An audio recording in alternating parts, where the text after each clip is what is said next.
नमस्कार दोस्तों, स्वागत है आपका स्टडी फॉर सिविल सर्विसेज में। यूपी ट्रिपल एससी पीटी की तैयारी कर रहे हैं तो प्री वाला हमारा टेलीग्राम जरूर ज्वाइन कर लीजिएगा, जिसका कि पूरा नाम है UP triple SC PET by study for civil services, यानी कि @UP triple SC PET by study for civil services, बिना किसी स्पेस के, ना कोई अंडरस्कोर है।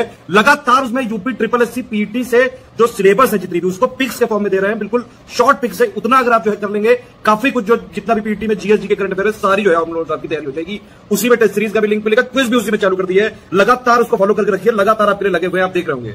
उस ग्रुप की लिंक वीडियो के डिस्क्रिप्शन में दी हुई है, जो हमारा डिस्क्रिप्शन में है उसी से ज्वाइन करिएगा। वीडियो के जो डिस्क्रिप्शन में लिंक दी हुई है उसी से ज्वाइन करिएगा, या फिर ये वाला ग्रुप है, देख लीजिए ध्यान से। टेलीग्राम में ये लिख के सर्च करना है UP triple SC PET by study for civil services, बिना किसी स्पेस के। ये वाला ग्रुप है, अपना ध्यान रखिएगा। ये वाला दूसरा कोई चैनल है, इसको ज्वाइन कर सकते हैं आप चाहें तो। ये वाला हमारा मेन चैनल। इंस्टाग्राम में हमारा पेज फॉलो कर लीजिएगा, स्टडी फॉर सिविल .सर्विसेज। इसमें स्टोरी हाईलाइट, जो हाईलाइट हो प्लस पोस्ट जरूर देखते रहिए। सारे क्वेश्चन अटेम्प्ट करिए और स्कोर अपना जरूर कमेंट करके बताइए कितने आपके क्वेश्चन सही हो रहे हैं। दोस्तों, हिंदी साहित्य के कुछ रचनाओं वाले प्रश्न यहाँ देख लेते हैं। ये बहुविकल्पीय प्रश्न है, तो आइए शुरू करते हैं।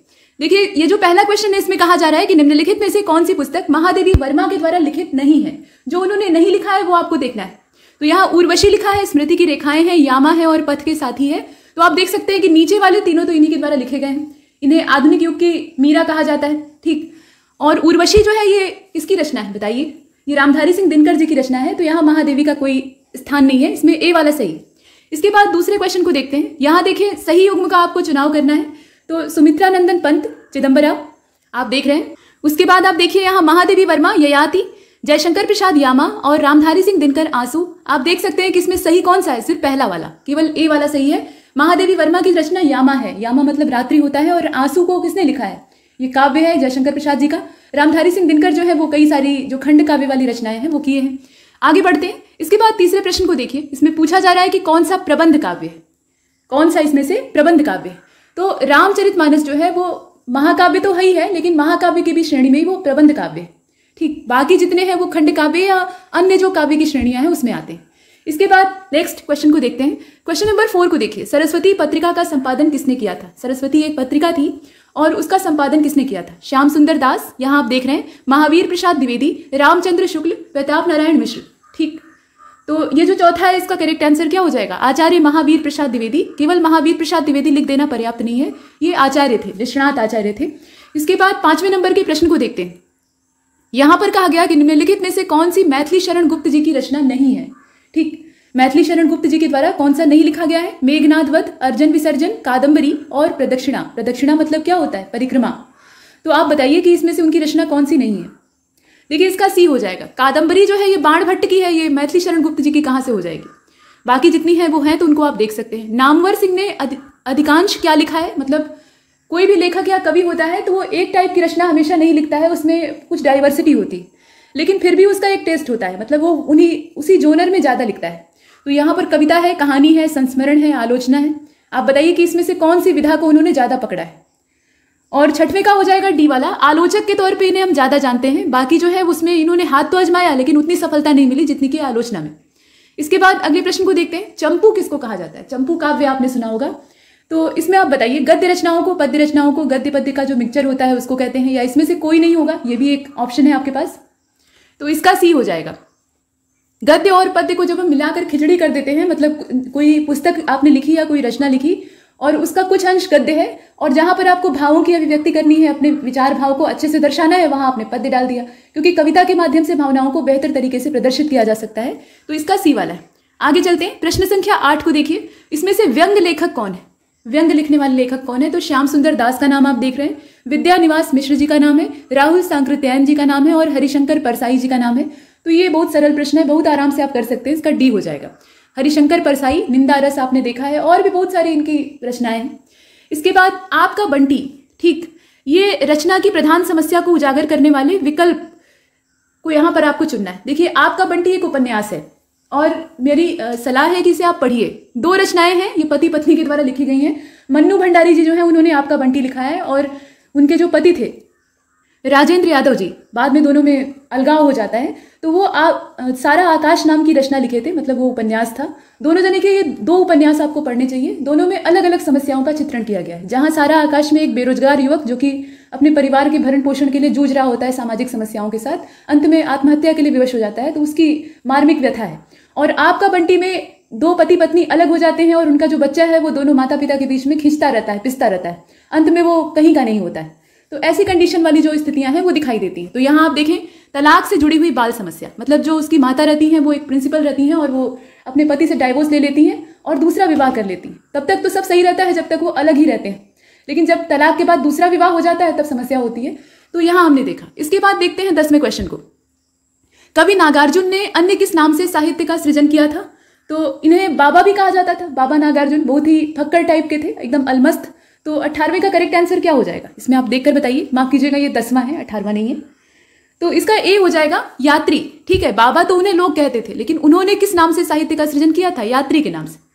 इसके बाद नेक्स्ट, यहाँ देखिए कलाधार। कलाधार उपनाम है एक कवि का या लेखक का। तो आपको ये बताना है, कवि का ही है, कि इस नाम से कविता कौन लिखता था? माखनलाल चतुर्वेदी लिखते थे, मैथिली शरण गुप्त जी लिखते थे, जयशंकर प्रसाद जी लिखते थे, या भगवती चरण वर्मा लिखते थे?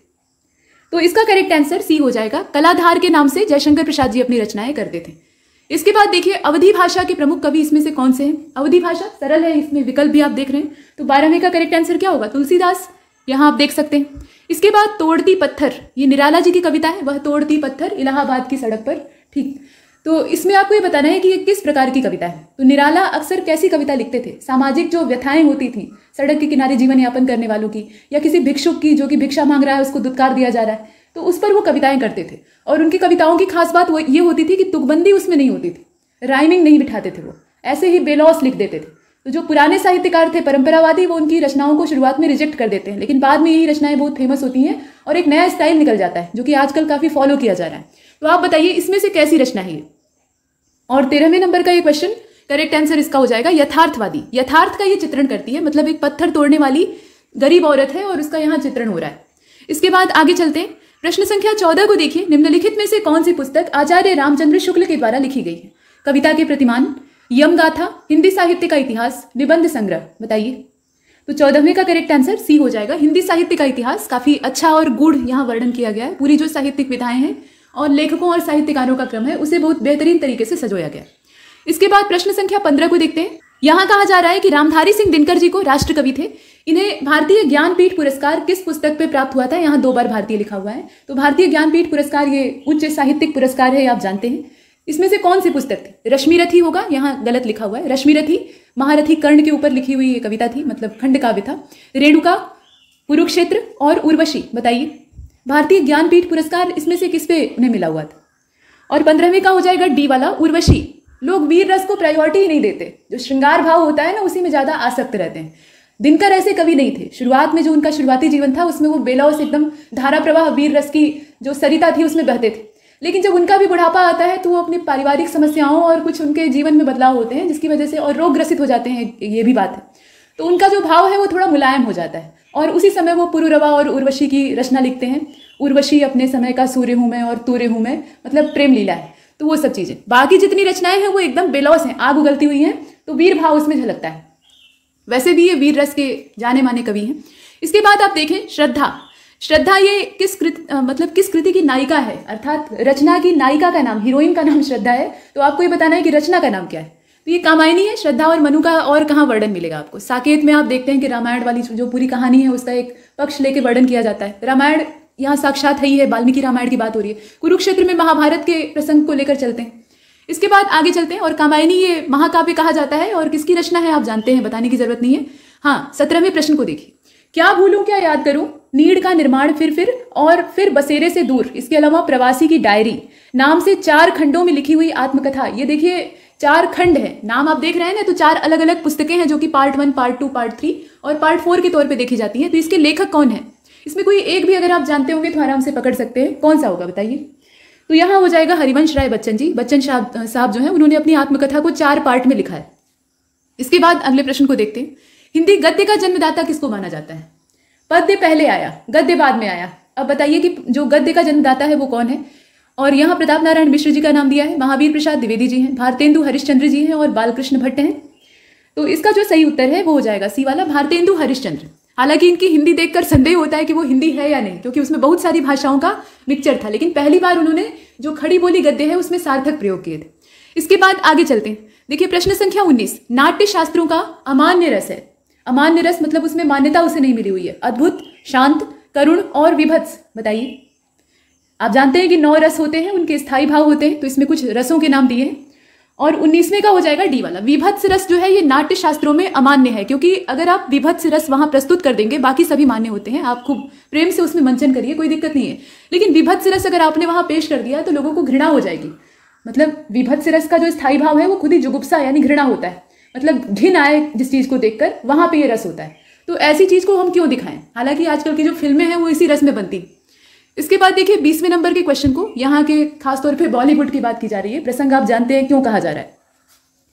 प्रश्न संख्या 20 को देखिए, कामायनी के अंतिम सर्ग का शीर्षक क्या है? कामायनी में ढेर सारे सर्ग हैं, लेकिन जो लास्ट वाला है ना उसमें शीर्षक क्या है? बताइए। यहाँ रहस्य लिखा है, आशा लिखा है, आनंद लिखा है और निर्वेद लिखा है। तो देखिए 20वां जो है इसका करेक्ट आंसर सी वाला हो जाएगा, आनंद। क्योंकि शुरुआत में बहुत ज्यादा प्रलय मचती है, पहले तो प्रलय के साथ सब कुछ नष्ट हो जाता है, फिर मनु जो है वो एक चट्टान पर बैठ के बड़े ही निराश भाव से निहारते रहते हैं, फिर उनकी भेंट श्रद्धा से होती है, उसमें ईड़ा का प्रवेश होता है, ये सब चीजें। तो इसका सी वाला सही है। इसके बाद देखिए 21वां, रामचरितमानस यानी तुलसीदास के द्वारा जो रचित है। रामचरितमानस अवधी भाषा में लिखा गया है और रामायण जो है वो वाल्मीकि के द्वारा पहले ही लिखा जा चुका था संस्कृत भाषा में। ठीक, तो समझने में आसान रामचरितमानस है और लोकप्रिय भी ज्यादा यही। तो यहाँ आप देखें, सुंदर कांड से पहले और बाद में आने वाले जो कांड हैं उसमें कौन सा क्रम संयोजन सही है? मतलब सुंदर कांड जो है वो सबसे मुख्य कांड माना जाता है। वैसे तो सारे कांड अपने आप में अद्भुत हैं, लेकिन सुंदर कांड सच में सुंदर है। ठीक है, उसमें सारी अच्छी अच्छी बातें होती हैं। तो यहाँ आप बताइए कि उसके पहले और बाद में आने वाला कौन सा है? अयोध्या कांड है और लंका कांड है, अरण्य कांड और उत्तरकांड है, किष्किंधा कांड और लंका कांड है, लंका कांड और उत्तरकांड है। तो लंका कांड और उत्तरकांड हो नहीं सकता, क्योंकि उत्तरकांड सबसे अंतिम है, राम राज्य बैठे त्रिलोका, तो ये वाला जो है हो नहीं सकता। और किष्किंधा कांड, लंका कांड, ये देख लीजिए, इसमें मतलब सुग्रीव से भेंट होती है भगवान राम की, फिर बाली वध होता है, ये सब चीजें हैं। लंका कांड में आप जानते हैं कि फिर प्रस्थान होता है, सेना जो है वो सुंदरकांड में ही प्रस्थान कर चुकी है, तो उसके बाद वो लंका के तट पे आती है, मतलब समुद्र तट पे। तो वो सब चीजें बताइए, इसमें से कौन सा होगा जो क्रम संयोजन के तौर पे सही हो? और 21वें का करेक्ट आंसर सी हो जाएगा, यही वाला सही है असल में। देखिए किष्किंधा कांड में क्या होता है, पहले भगवान राम और लक्ष्मण जी जो है वो वनवास वाला अपना टाइम व्यतीत कर रहे होते हैं। 13 वर्ष एकदम शांतिपूर्वक खुशी खुशी बीत जाते हैं जंगल में, लेकिन जो 14वां साल होता है उसी में गड़बड़ होती है। रावण जो है वो सीता जी को किडनैप कर लेता है, कहानी आप जानते हैं। तो भगवान राम और लक्ष्मण जी व्यग्र होकर सीता जी की तलाश कर रहे होते हैं, पशु पक्षियों से पूछ रहे होते हैं, और उसके बाद वो भेंट करते हैं सुग्रीव से। तो सुग्रीव अपने भाई बाली के डर से किष्किंधा पर्वत पे उस समय रह रहे होते हैं, दक्षिण भारत में। ठीक, और हनुमान जी उनके महामंत्री रहते हैं। तो दूर से देखते हैं कि 2 सन्यासी आ रहे हैं, तो हनुमान जी पता लगाने जाते हैं ब्राह्मण वेश बनाकर कि ये दोनों कौन हैं। और वो जानते तो रहते ही हैं, क्योंकि वो परम राम भक्त रहते हैं, उनके जैसा भक्त शिरोमणि और कोई दूसरा हो ही नहीं सकता। तो वो तुरंत ही भगवान राम और लक्ष्मण जी को अपने कंधे पर बैठा के किष्किंधा पर्वत पे सुग्रीव के यहाँ प्रस्तुत करते हैं। ठीक, तो उसके बाद फिर मित्रता होती है, बाली का वध होता है, सुग्रीव जो है वो आश्वासन देते हैं, भूल भी जाते हैं, लक्ष्मण जी याद दिलाते हैं, तो वो सब कहानी है। तो वो किष्किंधा कांड में। इसके बाद सुंदर कांड में ये तय होता है, शुरुआत में ही आप देखेंगे, जामवंत के वचन सुहाए, सुनि हनुमंत हृदय अति भाए। तो हनुमान जी जो है वो अपनी शक्तियों को भूल चुके थे पहले ही, ऋषियों का वहां शाप था ना, तो उन्हें कोई याद दिलाने वाला नहीं था। अब जामवंत जी जो कि ऋक्ष सम्राट रहते हैं, वो उन्हें याद दिलाते हैं कि तुम्हारे अंदर अपार शक्तियां हैं, तुम समुद्र को एक छलांग में लांघ सकते हो, और ये ताकत किसी के पास नहीं। तो हनुमान जी फिर अपनी शक्तियों का स्मरण करके एकदम प्रफुल्लित हो जाते हैं और छलांग लगाते हैं, और एक छलांग में रास्ते में कई सारी बाधाएं भी आती हैं, वो पूरी समुद्र की जो सीमा है उसको पार कर जाते हैं।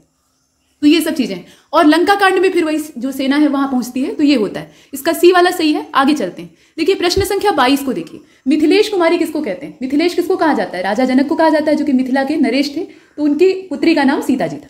ठीक, तो बी वाला सही है। रीतिकाल के कवि इसमें से कौन से नहीं है? रीतिकाल बहुत ही मतलब एकदम रूढ़िवादी काल कहा जा सकता है, रचनाएं बेशक अच्छी रही हो लेकिन रूढ़ी बहुत ज्यादा थी। तो नाथुराम शंकर शर्मा है, वृंद है, गुरु गोविंद सिंह है, और बख्शी हंसराज है, ऐसा नाम दिया है। तो 23वें का राइट आंसर हो जाएगा ए वाला। ए का मतलब ये है, ये नाथुराम शंकर शर्मा है। इसके बाद नेक्स्ट, संत काव्य और सूफी काव्य में असमान तत्व क्या है? काफी समानता है। ठीक, तो इसीलिए यहाँ पूछा जा रहा है कि जो दोनों में सिमिलर ना हो वो ढूंढिए। तो सामंत विरोध, प्रबंध शैली, मानवीय समता और निर्गुणोपासना, निर्गुण ब्रह्म की उपासना। सूफी जो है वो इस्लामिक संत विचारधारा वाले ही होते हैं, उसमें ईश्वर के प्रति प्रेम में डूबे हुए संत होते हैं। तो इसमें आप देखिए, और 24वें का करेक्ट आंसर बी हो जाएगा, प्रबंध शैली। ठीक है, प्रबंध शैली जो है वो असामान्य तत्व है, मतलब असमान है, दोनों में सिमिलरिटी नहीं है यहाँ पे। इसके बाद देखिए, फणीश्वर नाथ रेणु के संबंध में सही प्रदेश का आपको चुनाव करना है। तो ये आंचलिक लेखक थे। ठीक है, लेखक या कवि तो नहीं थे, कविताएं कभी कभी 2-4 पंक्तियां, लेकिन मूल रूप से ये उपन्यास और कहानीकार की हैसियत से जाने जाते हैं। तो इनके बारे में बताइए, आंचलिक थे तो किस अंचल का वर्णन करते थे और कहाँ के ये मूल बाशिंदे थे? बिहार के थे। इसमें आप 25वें को आप देखिए तो इसका बी वाला करेक्ट आंसर है। जो फारबिसगंज बिहार का क्षेत्र है वहां के रहने वाले थे, और आप देखेंगे तो कहानियों में अक्सर आपको दिखाई देगा। ठीक, इसके बाद नेक्स्ट प्रश्न संख्या 26 को देखिए। हिंदी साहित्य में जीवनी साहित्य का प्रारंभ कौन से युग में हुआ है? तो प्रसाद युग में हुआ है, द्विवेदी युग में हुआ है, भारतेंदु युग में हुआ है, या फिर शुक्ल युग में हुआ है? इसमें से कौन सा जो ऑप्शन है वो परफेक्ट होगा? जीवनी लिखने का जो चलन है वो कब से शुरू हुआ? और 26वें का करेक्ट आंसर सी हो जाएगा, भारतेंदु युग में हुआ है। ठीक, यहां से शुरुआत होती है, बाद में द्विवेदी युग और जो अन्य युग है। प्रसाद युग मतलब छायावाद की बात हो रही है, सी वाला इसका सही। इसके बाद देखिए इंदिरापति। ठीक, इंदिरापति किसको कहा जाता है? तो इंदिरा किसको कहा जाता है पहले तो ये पता होना चाहिए। लक्ष्मी जी को कहा जाता है, तो उनके पति कौन है? भगवान विष्णु। तो इसमें सी वाला सही है। 28वें को देखिए, निम्नलिखित में से किस कवि ने अधिकांश कविताएं ब्रज भाषा में लिखी हैं? मतलब अधिकांश अर्थात थोड़ी बहुत कुछ अन्य भाषाओं का भी समावेश। तो यहाँ कुछ कवियों के नाम दिए भक्ति काल वाले, रहीम, सूरदास, जयशंकर प्रसाद और मीराबाई। और 28वें का जो करेक्ट आंसर है वो इसमें हो जाएगा बी वाला। सूरदास जी के द्वारा जो अधिकांश कविताएं लिखी गई हैं वो ब्रज भाषा में। ठीक, ये जन्मांध थे, जन्म से अंधे थे। और इसके बाद 29वें प्रश्न को देखिए, सितारे हिंद ये किसका उपनाम था? तो राजा शिव प्रसाद का था। ये तो प्रचलित है, आपने कई बार पढ़ा होगा, छोटी कक्षाओं में पढ़ा होगा। राजा शिव प्रसाद, सितारे हिंद, हिंद के सितारे। अमृता प्रीतम ये किस भाषा की साहित्यकार हैं? ठीक, इनकी बहुत सारी रचनाएं या उपन्यास आपने हो सकता है देखे हो। 30वां पंजाबी। ठीक है, प्रीतम, अमृता प्रीतम वैसे भी नाम से आप गेस कर सकते हैं, पंजाबी की। खड़ी बोली का प्रथम महाकाव्य कौन सा है? देखिए भाषा वाइज भी महाकाव्य पूछे जा सकते हैं। तो यहाँ कामायनी दिया हुआ है, प्रिय प्रवास है, साकेत है और नीरजा है। बताइए। तो 31वें का हो जाएगा बी वाला। ठीक है, खड़ी बोली का प्रथम महाकाव्य कौन सा है? ये आपका प्रिय प्रवास, यहाँ आप देखें। इसके बाद 32वें को देखते हैं। 32वें में कहा जा रहा है कि हिंदी कविता को छंदों की परिधि से मुक्त कराने वाले कौन थे? अभी पीछे हमने बताया है, वही चीज है, same to same. Rhyming word में बांध कर कविताएं लिखने का ऐसा चलन था कि वो बैठे या ना बैठे उसको बैठा दिया जाता था। जैसे आप मैथिली शरण गुप्त जी को देखते हैं तो उनकी रचनाएं बहुत बेजोड़ हैं, इसमें कोई संदेह नहीं है। मतलब जितनी भी उन्होंने लिखी हैं वो अविस्मरणीय हैं। लेकिन उनकी एक समस्या थी, वो राइमिंग बिठाने के लिए बहुत कट्टर थे। मतलब तुकबंदी बैठनी ही चाहिए, पहली पंक्ति जो है वो दूसरी पंक्ति से मेल खानी चाहिए, भले ही उस पंक्ति के साथ समझौता करना पड़े। निराला जी के साथ ये नहीं था, ये अपने मन भाव को व्यक्त करने के लिए जितने भी छंद के बंधन होते हैं उनको भंग कर देते थे। इसके बाद आगे चलते, साकेत महाकाव्य पर महाकवि मतलब राष्ट्रकवि मैथिली शरण गुप्त जी को कौन सा पारितोषिक अर्थात पुरस्कार प्राप्त हुआ था? मंगला प्रसाद पारितोषिक प्राप्त हुआ था, ज्ञानपीठ पुरस्कार, सरस्वती सम्मान या कालिदास पुरस्कार? 33वां और इसका ए हो जाएगा मंगला प्रसाद पारितोषिक, इसका नाम है पूरे पुरस्कार का। तो ये साकेत नाम का जो महाकाव्य था उसके लिए प्राप्त होता है। इसके बाद आगे चलते हैं, हिंदी पत्रिका कादम्बिनी के संपादक कौन है? अब इसमें यह है कि वर्तमान संपादक पूछा जा रहा है या शुरुआत का पूछा जा रहा है। कादम्बिनी जो है वो हिंदुस्तान टाइम्स मीडिया लिमिटेड जो है उसके द्वारा पब्लिश होती है। कादम्बिनी है, नंदन है, वाह जिंदगी है, इस प्रकार की पत्रिकाएं, अच्छी पत्रिकाएं, काफी पुरानी, अब तो बर्बाद हो गई है प्रचार की वजह से। ठीक है, हर मैगजीन में इतने थोक के भाव प्रचार होते हैं और जो मैटर है वो कम होता है। पहले ये पूरी मोटी किताब जैसे आती थी, जैसे कोर्स की किताब नहीं होती है, वैसे 1 महीने की जो पत्रिका होती थी वो पूरी मोटी सी होती थी, आपको पढ़ने में भी 1 महीना लगेगा। खैर, राजेंद्र अवस्थी, मृणाल पांडे, राजेंद्र यादव, दुर्गा प्रसाद शुक्ल, बताइए। तो यहाँ 34वां जो है इसका ए हो जाएगा। वर्तमान संपादक यहाँ नहीं दिया है, ठीक है, शुरुआती दिया है। राजेंद्र अवस्थी जी के समय में कादम्बिनी बहुत बेहतर थी। अभी वर्तमान में जितने भी संपादक हैं वो उस श्रेणी के नहीं। इनका आप संपादकीय पढ़ेंगे, काल चर्चा करके छपता था और वो बड़ा ही बेजोड़ होता था। इसके बाद आगे चलते हैं, मृणाल पांडे जी ने भी इसका संपादन किया है और इनके समय में भी नंदन और कादम्बिनी बेजोड़ थे। प्रश्न संख्या 35 को देखते हैं, निम्नलिखित में से कौन सी रचना निराला जी की नहीं है? यानी सूर्यकांत त्रिपाठी निराला जी की नहीं है। अनामिका, नए पत्ते, आराधना और वीरांगना, बताइए। तो 35वें का हो जाएगा डी, वीरांगना इन्होंने नहीं लिखा है, बाकी जितनी रचनाएं हैं वो इन्हीं के द्वारा लिखी गई हैं, छंद के बंधन को तोड़कर। और 36वें को देखते हैं, साहित्य अकादमी पुरस्कार इसमें से किसको प्राप्त हुआ है? प्रेमचंद जी को प्राप्त हुआ है, नामवर सिंह को प्राप्त हुआ है, निराला जी को प्राप्त हुआ है या भारतेंदु जी को प्राप्त हुआ है? बताइए। तो 36वें का हो जाएगा बी वाला, नामवर सिंह को प्राप्त हुआ है। ये साहित्य अकादमी पुरस्कार की बात हो रही है। हालांकि ये सभी डिजर्व करते थे, इससे बेहतर पुरस्कार डिजर्व करते थे, लेकिन फिर भी। इसके बाद देखें 37वां, इसमें कहा जा रहा है कि आल्हा खंड के नाम से लोकप्रिय हुआ कौन सा रासो ग्रंथ है? उस रासो ग्रंथ का नाम आपको बताना है। रासो साहित्य एक अलग ही विधा बन गई। तो यहाँ आप देखें, वीरगाथा काल आप कहते हैं ना, शुरुआती जो युग है कविता का या रचनाओं का, पृथ्वीराज रासो, खुमाड़ रासो, बीसल देव रासो, विग्रहराज चतुर्थ के जीवन पर आधारित ये रचना है। परमार रासो, इसमें से कौन सा होगा? तो 37वें का हो जाएगा डी, परमार रासो जो है ये आल्हा खंड के नाम से लोकप्रिय होता है। आल्हा और उदल ये 2 भाई थे, मध्य प्रदेश क्षेत्र, मैहर वाला इलाका, सतना क्षेत्र। और अभी भी माना जाता है कि ये शारदा देवी की पूजा करने के लिए मैहर की जो देवी का मंदिर है वहां रोज सुबह के समय आते हैं, पुष्प चढ़ाते हैं, तो बड़े ही वीर योद्धा थे। इसके बाद चलते हैं आगे। वीर गाथा काल के सर्वश्रेष्ठ कवि माने जाते हैं। कौन माने जाते हैं? वैसे तो सभी श्रेष्ठ हैं, लेकिन उसमें से जो श्रेष्ठतम है वो कौन है? चंद्रबरदाई है, दलपति विजय है, जगनिक है, या यहाँ विद्यापीठ लिखा हुआ है। तो इसमें आप बताइए। देखिए इसका ए हो जाएगा। श्रेष्ठ जो थे वो चंद्रबरदाई थे, हालांकि अन्य सभी जो है वो भी बेजोड़ है। पृथ्वीराज चौहान, मतलब पृथ्वीराज चौहान तृतीय, जो कि मोहम्मद गोरी से लोहा लेते हैं, उसके दांत खट्टे कर देते हैं, उनके दरबारी कवि और उनके व्यक्तिगत मित्र थे। और जब पृथ्वीराज चौहान को एक कहानी है, मतलब ये कितनी सत्य है ये कोई नहीं जानता, क्योंकि ऐतिहासिक इस पे मुहर नहीं लगी, लेकिन लोग मानते हैं ऐसा कि पृथ्वीराज चौहान के हाथ पैर बांध के और उनकी आंखों को निकलवा लिया था गोरी, ठीक है, जब बंदी बनाया था, और उन्हें अपने दरबार में पेश करता है ऐसे मजा लेने के लिए। क्रूर था ही, नृशंस।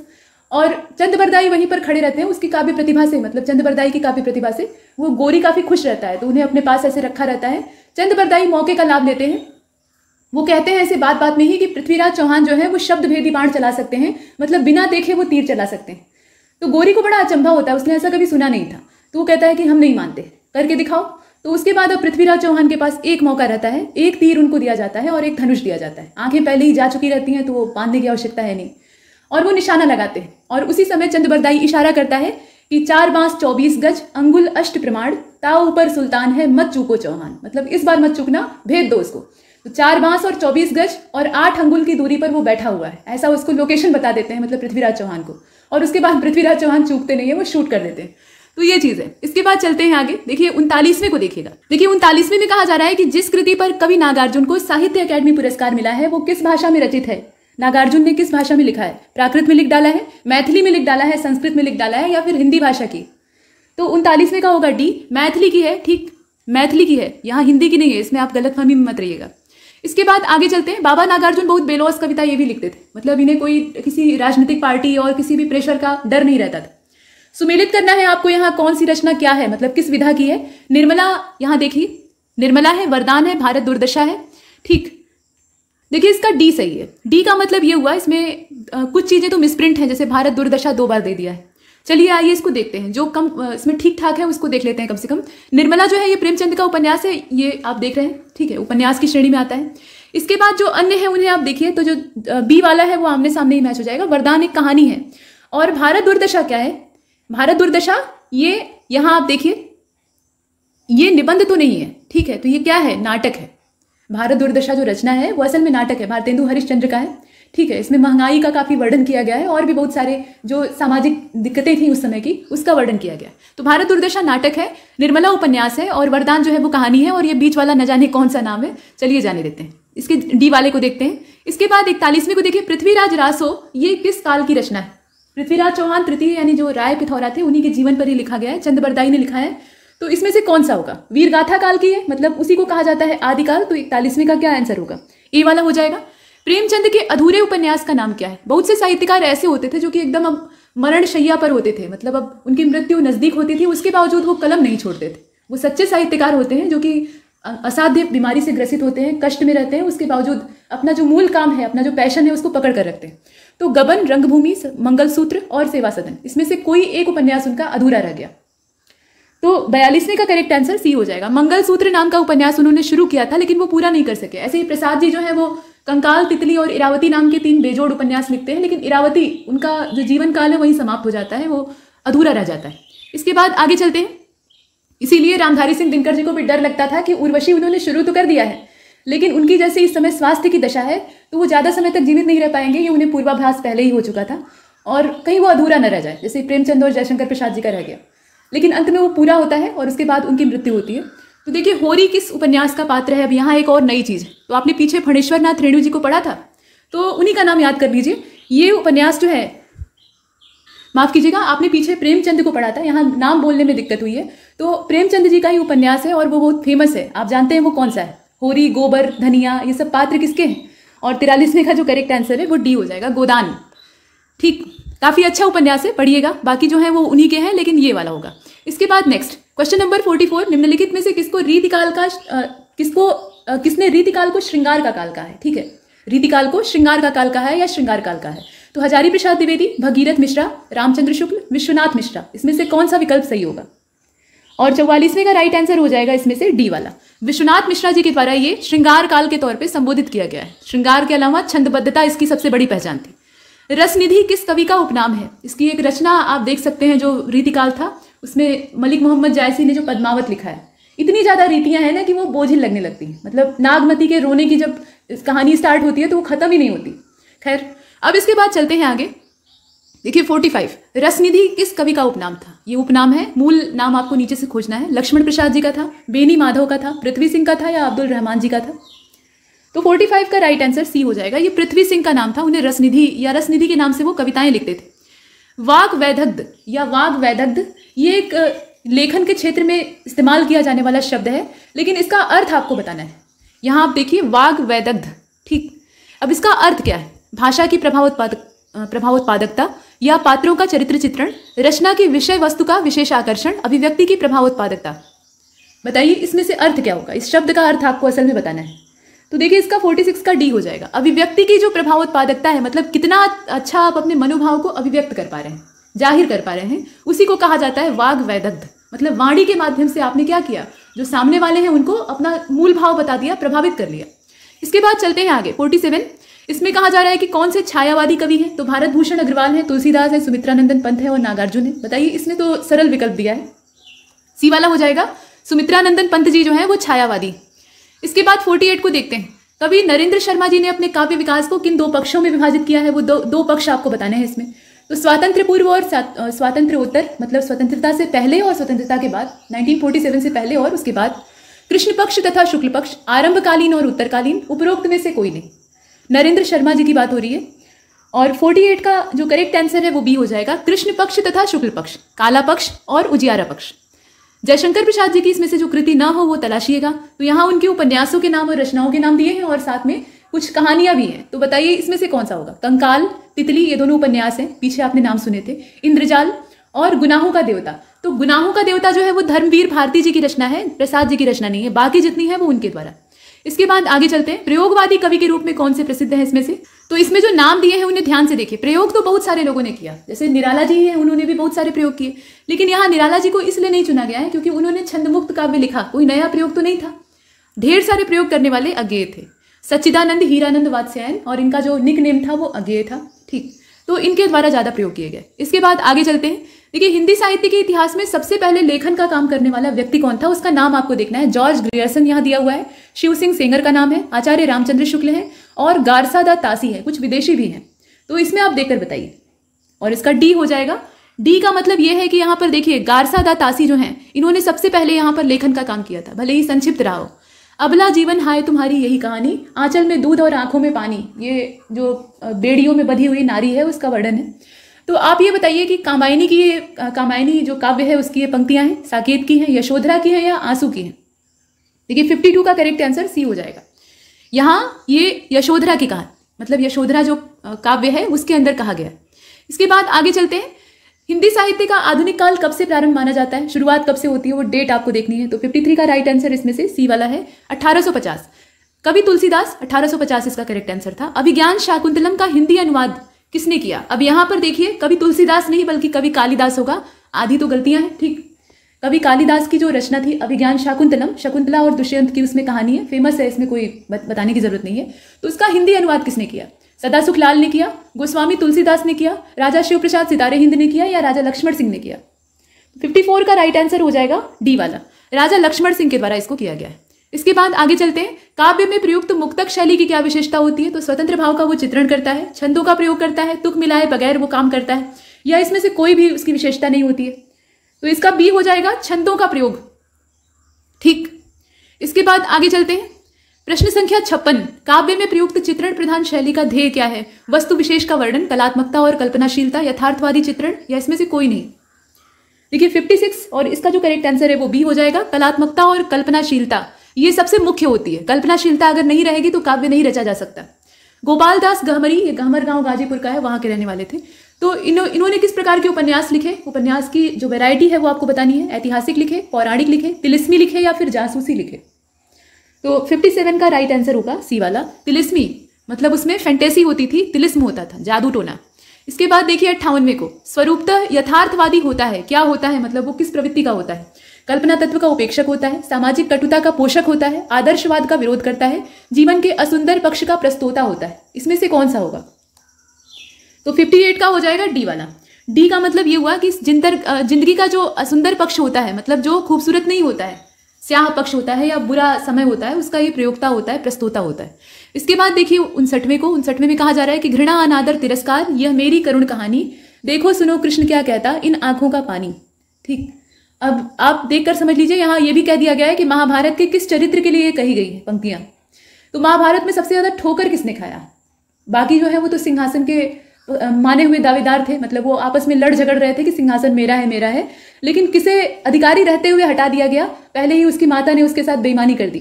तो ये पात्र कौन सा था? ये कर्ण था। ठीक है, ऐसी जिंदगी कर्ण की थी, सारी योग्यता रहते हुए, सारा पुरुषार्थ, सारी जो वीरता है वो उसके अंदर मौजूद थी, वो सर्वथा योग्य था सारे पांडवों और सारे कौरवों में, लेकिन उसके बावजूद उसे सिर्फ मिला अपमान और तिरस्कार।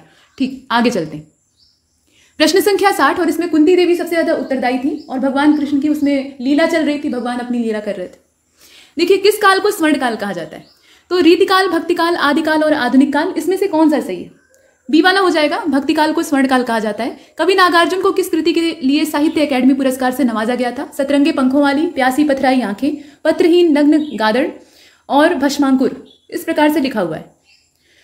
तो देखिए 61वें का करेक्ट आंसर होगा इसमें से सी वाला, ये जो पत्रहीन नग्न क्षेत्र है इसके बारे में जो लिखा हुआ है। इसके बाद 62वें को देखिएगा, गलत युग्म का आपको चुनाव करना है। निराला प्रगतिवाद के हैं, प्रसाद जो है वो छायावाद के हैं, बिहारी रीतिकाल के हैं और कबीर जो है वो भक्ति काल के हैं।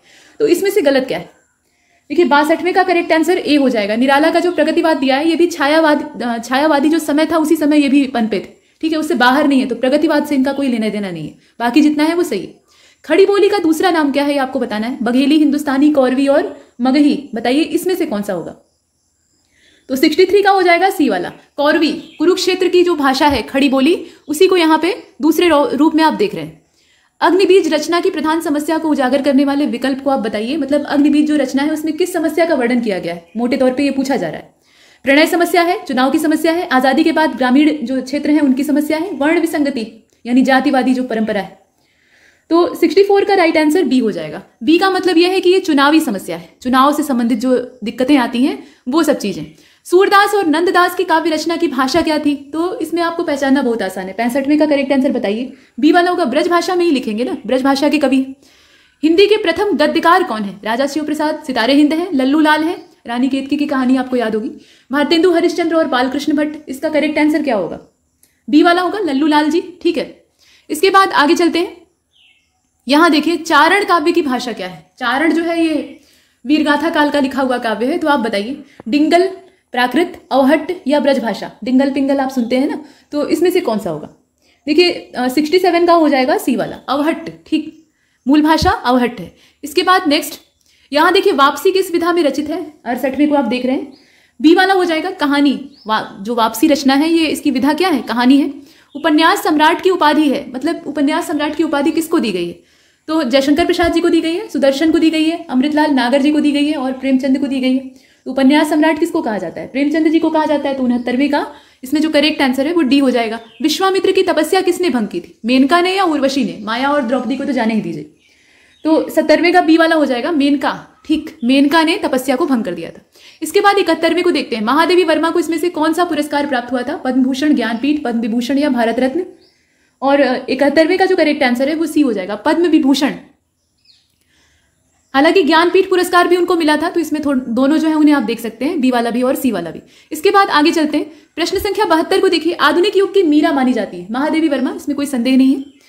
इसके बाद देखिए 73वां, इसमें कहा गया कि निराला को कैसा कवि माना जाता है? अवसरवादी, क्रांतिकारी, पलायनवादी या भाग्यवादी? तो पलायनवादी ये थे नहीं। सामाजिक समस्याओं को इतनी दृढ़ता से उकेरने वाला व्यक्ति पलायन नहीं कर सकता। भाग्यवादी भी नहीं थे, ये वास्तविकता पे यकीन रखते थे। तो अवसरवादी होगा या क्रांतिकारी होगा? बताइए। 73वें का जो करेक्ट आंसर है वो इसमें बी वाला हो जाएगा, क्रांतिकारी थे। इन्होंने कविता के क्षेत्र में क्रांति मचा दी। इसके बाद अगले प्रश्न को देखते हैं। प्रश्न संख्या 74 में देखिए, कबीरदास ने किस काव्य रूप का इस्तेमाल नहीं किया है? साखी, सबद, छप्पय, रमैनी। तो साखी, सबद, रमैनी तीनों को मिलाकर बना बीजक, तो ये तो इनकी रचना हो गई। छप्पय जो है वो इनकी रचना नहीं है, तो इसमें सी वाला बाहर हो जाएगा।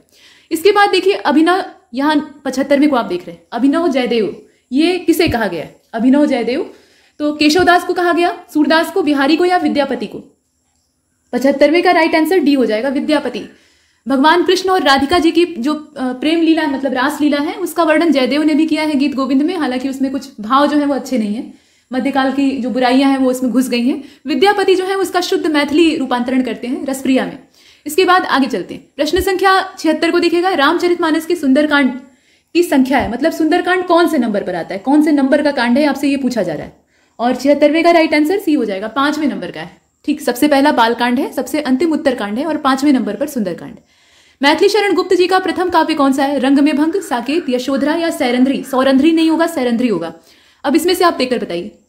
तो 77 का हो जाएगा ए, रंग में भंग। बाकी जो है इन्होंने लिखे हैं, लेकिन ये वाला सबसे पहले लिखा है। हिंदू रीति के हिसाब से हमारे कुल संस्कार कितने? 16 संस्कार है। ठीक है, जन्म से पहले ही, मतलब माता के गर्भ में आने से पहले ही ये शुरू हो जाते हैं और एकदम चिता पर जाकर समाप्त होते हैं। इसके बाद देखिए यहाँ 79वां यानी 79 नंबर का जो क्वेश्चन है, इसमें कहा जा रहा है कि ऐ मेरे वतन के लोगों जरा आंख में भर लो पानी। लता मंगेशकर जी की आवाज में अमर हो गया गीत। तो इसकी रचयिता कौन है? तो रचयिता मतलब रचनाकार, लिखने वाला महत्वपूर्ण होता है, गाने वाला तो इंपॉर्टेंट है ही है, लेकिन लिखा जिसने है वो सबसे इंपॉर्टेंट है। तो इसमें आप देखिए कवि प्रदीप, उन्होंने इस गीत को लिखकर एक छोटी सी पुड़िया बनाकर और एक माचिस का जो डब्बा होता है ना, मैच बॉक्स, उसके अंदर रख दिया था। बाद में ये निकलकर सामने आता है और इसको फिर लिरिक्स में बांधा जाता है। इसके बाद चलते हैं आगे। देखिए किस आचार्य ने रसों की संख्या को 8 माना है?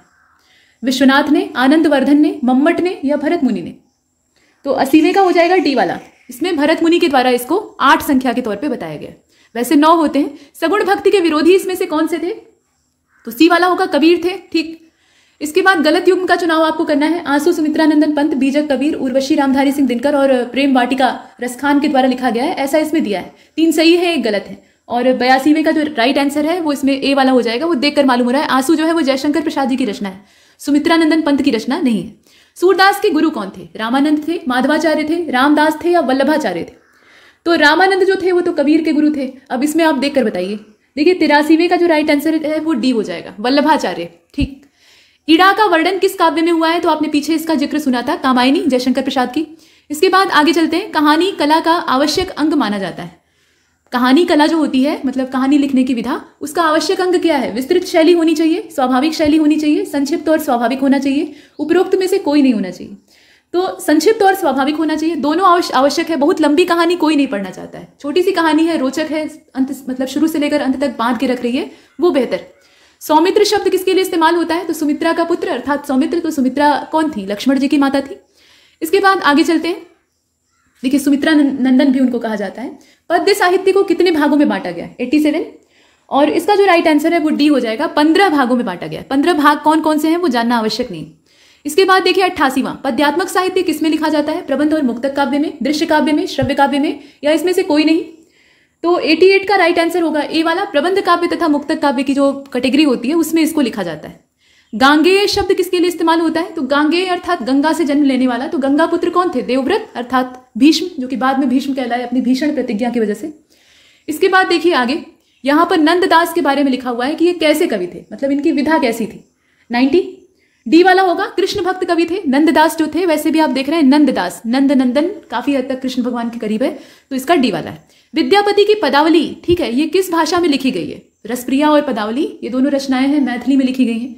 मैथिली के ये कवि भी थे, ठीक है। और विद्यापतिया मंडली जो है वो मिथिला क्षेत्र में अभी भी घूमती, मृदंग बजा बजा के इसका मंचन करती। इसके बाद 92 को देखते। डॉक्टर रामकुमार वर्मा किसके लिए फेमस है? उपन्यास, कहानी, निबंध, एकांकी। रामकुमार वर्मा, दीपदान, आपने नाटक इनका काफी अच्छा है वो पढ़ा होगा। और 92 का जो राइट आंसर है वो डी हो जाएगा। एकांकी ये लिखते थे और दीपदान भी एक एकांकी है। पन्नाधाय का वहां जो त्याग है वो दिखाई देता है, वो अपने पुत्र का बलिदान दे देती है राजपुत्र की रक्षा के लिए। इसके बाद 93 को देखते हैं। निम्नलिखित में से कौन सा उपन्यास जैनेन्द्र के द्वारा लिखा गया है? पुनर्नवा, परख, सेवा सदन, एकदा, नैमिषारण्य। तो 93 का जो राइट आंसर है वो बी हो जाएगा। बी का मतलब ये है कि परख ये जैनेन्द्र के द्वारा लिखा गया है, पुनर्नवा, सेवा सदन, एकदा, नैमिषारण्य ये इनके द्वारा नहीं लिखा गया है। सत्यार्थ प्रकाश नाम का जो ग्रंथ है, ठीक, आर्य समाजी ग्रंथ है, तो इसकी भाषा क्या है? मराठी, गुजराती, हिंदी या संस्कृत? और 94 का जो राइट आंसर है वो इसमें से सी वाला हो जाएगा। हिंदी में लिखा गया है लेकिन इतना समझने में आसान नहीं है, इसको आप आसानी से नहीं समझ सकते, गहराई से अध्ययन करना होगा। ठीक, इसके बाद आगे बढ़ते हैं। हिंदी, यहाँ ये पूछा जा रहा है आपसे 95 का, बिहारी सतसई की भाषा क्या है? मतलब इसमें 700 पद होते हैं तो सतसई कहा जाता है, सप्तशती इसका शुद्ध रूप है। तो बिहारी सतसई की भाषा क्या है? ब्रजभाषा, बुंदेली, अवधी या खड़ी बोली? और खड़ी बोली इसमें होने से रही तो बाकी जो है उनको आप देखकर बताइए। देखिए 95 का ए हो जाएगा, ये ब्रज भाषा है, ठीक, ब्रज भाषा में लिखा गया है। तुलसीदास जी के द्वारा सिर्फ रामचरितमानस नहीं लिखा गया था, बहुत सारी भगवान राम की स्तुति में और भिन्न भिन्न रचनाएं लिखी गई थी। तो यहाँ सबसे जो इनकी मुख्य रचनाएं हैं उनके नाम दिए। विनय पत्रिका, इसकी भाषा क्या है? विनय पत्रिका ये उन्हीं के द्वारा लिखी गई है। तो खड़ी बोली है, ब्रज है, भोजपुरी है या अवधी है?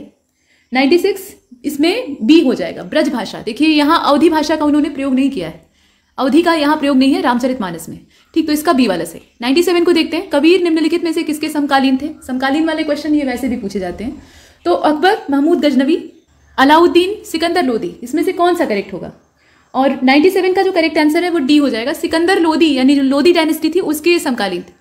इसके बाद आगे बढ़ते हैं। महाभोज नाम की जो रचना है इसमें किस प्रधान समस्या को उजागर करने का चित्रण दिखाई देता है? तो मन्नू भंडारी जी की रचना है और ये राजनीतिक समस्या पर लिखी गई है। महाभोज सुनने में तो लगता है कि ये हो सकता है कोई घरेलू समस्या हो, लेकिन ये राजनीतिक समस्या को परिलक्षित करता है, उपन्यास है।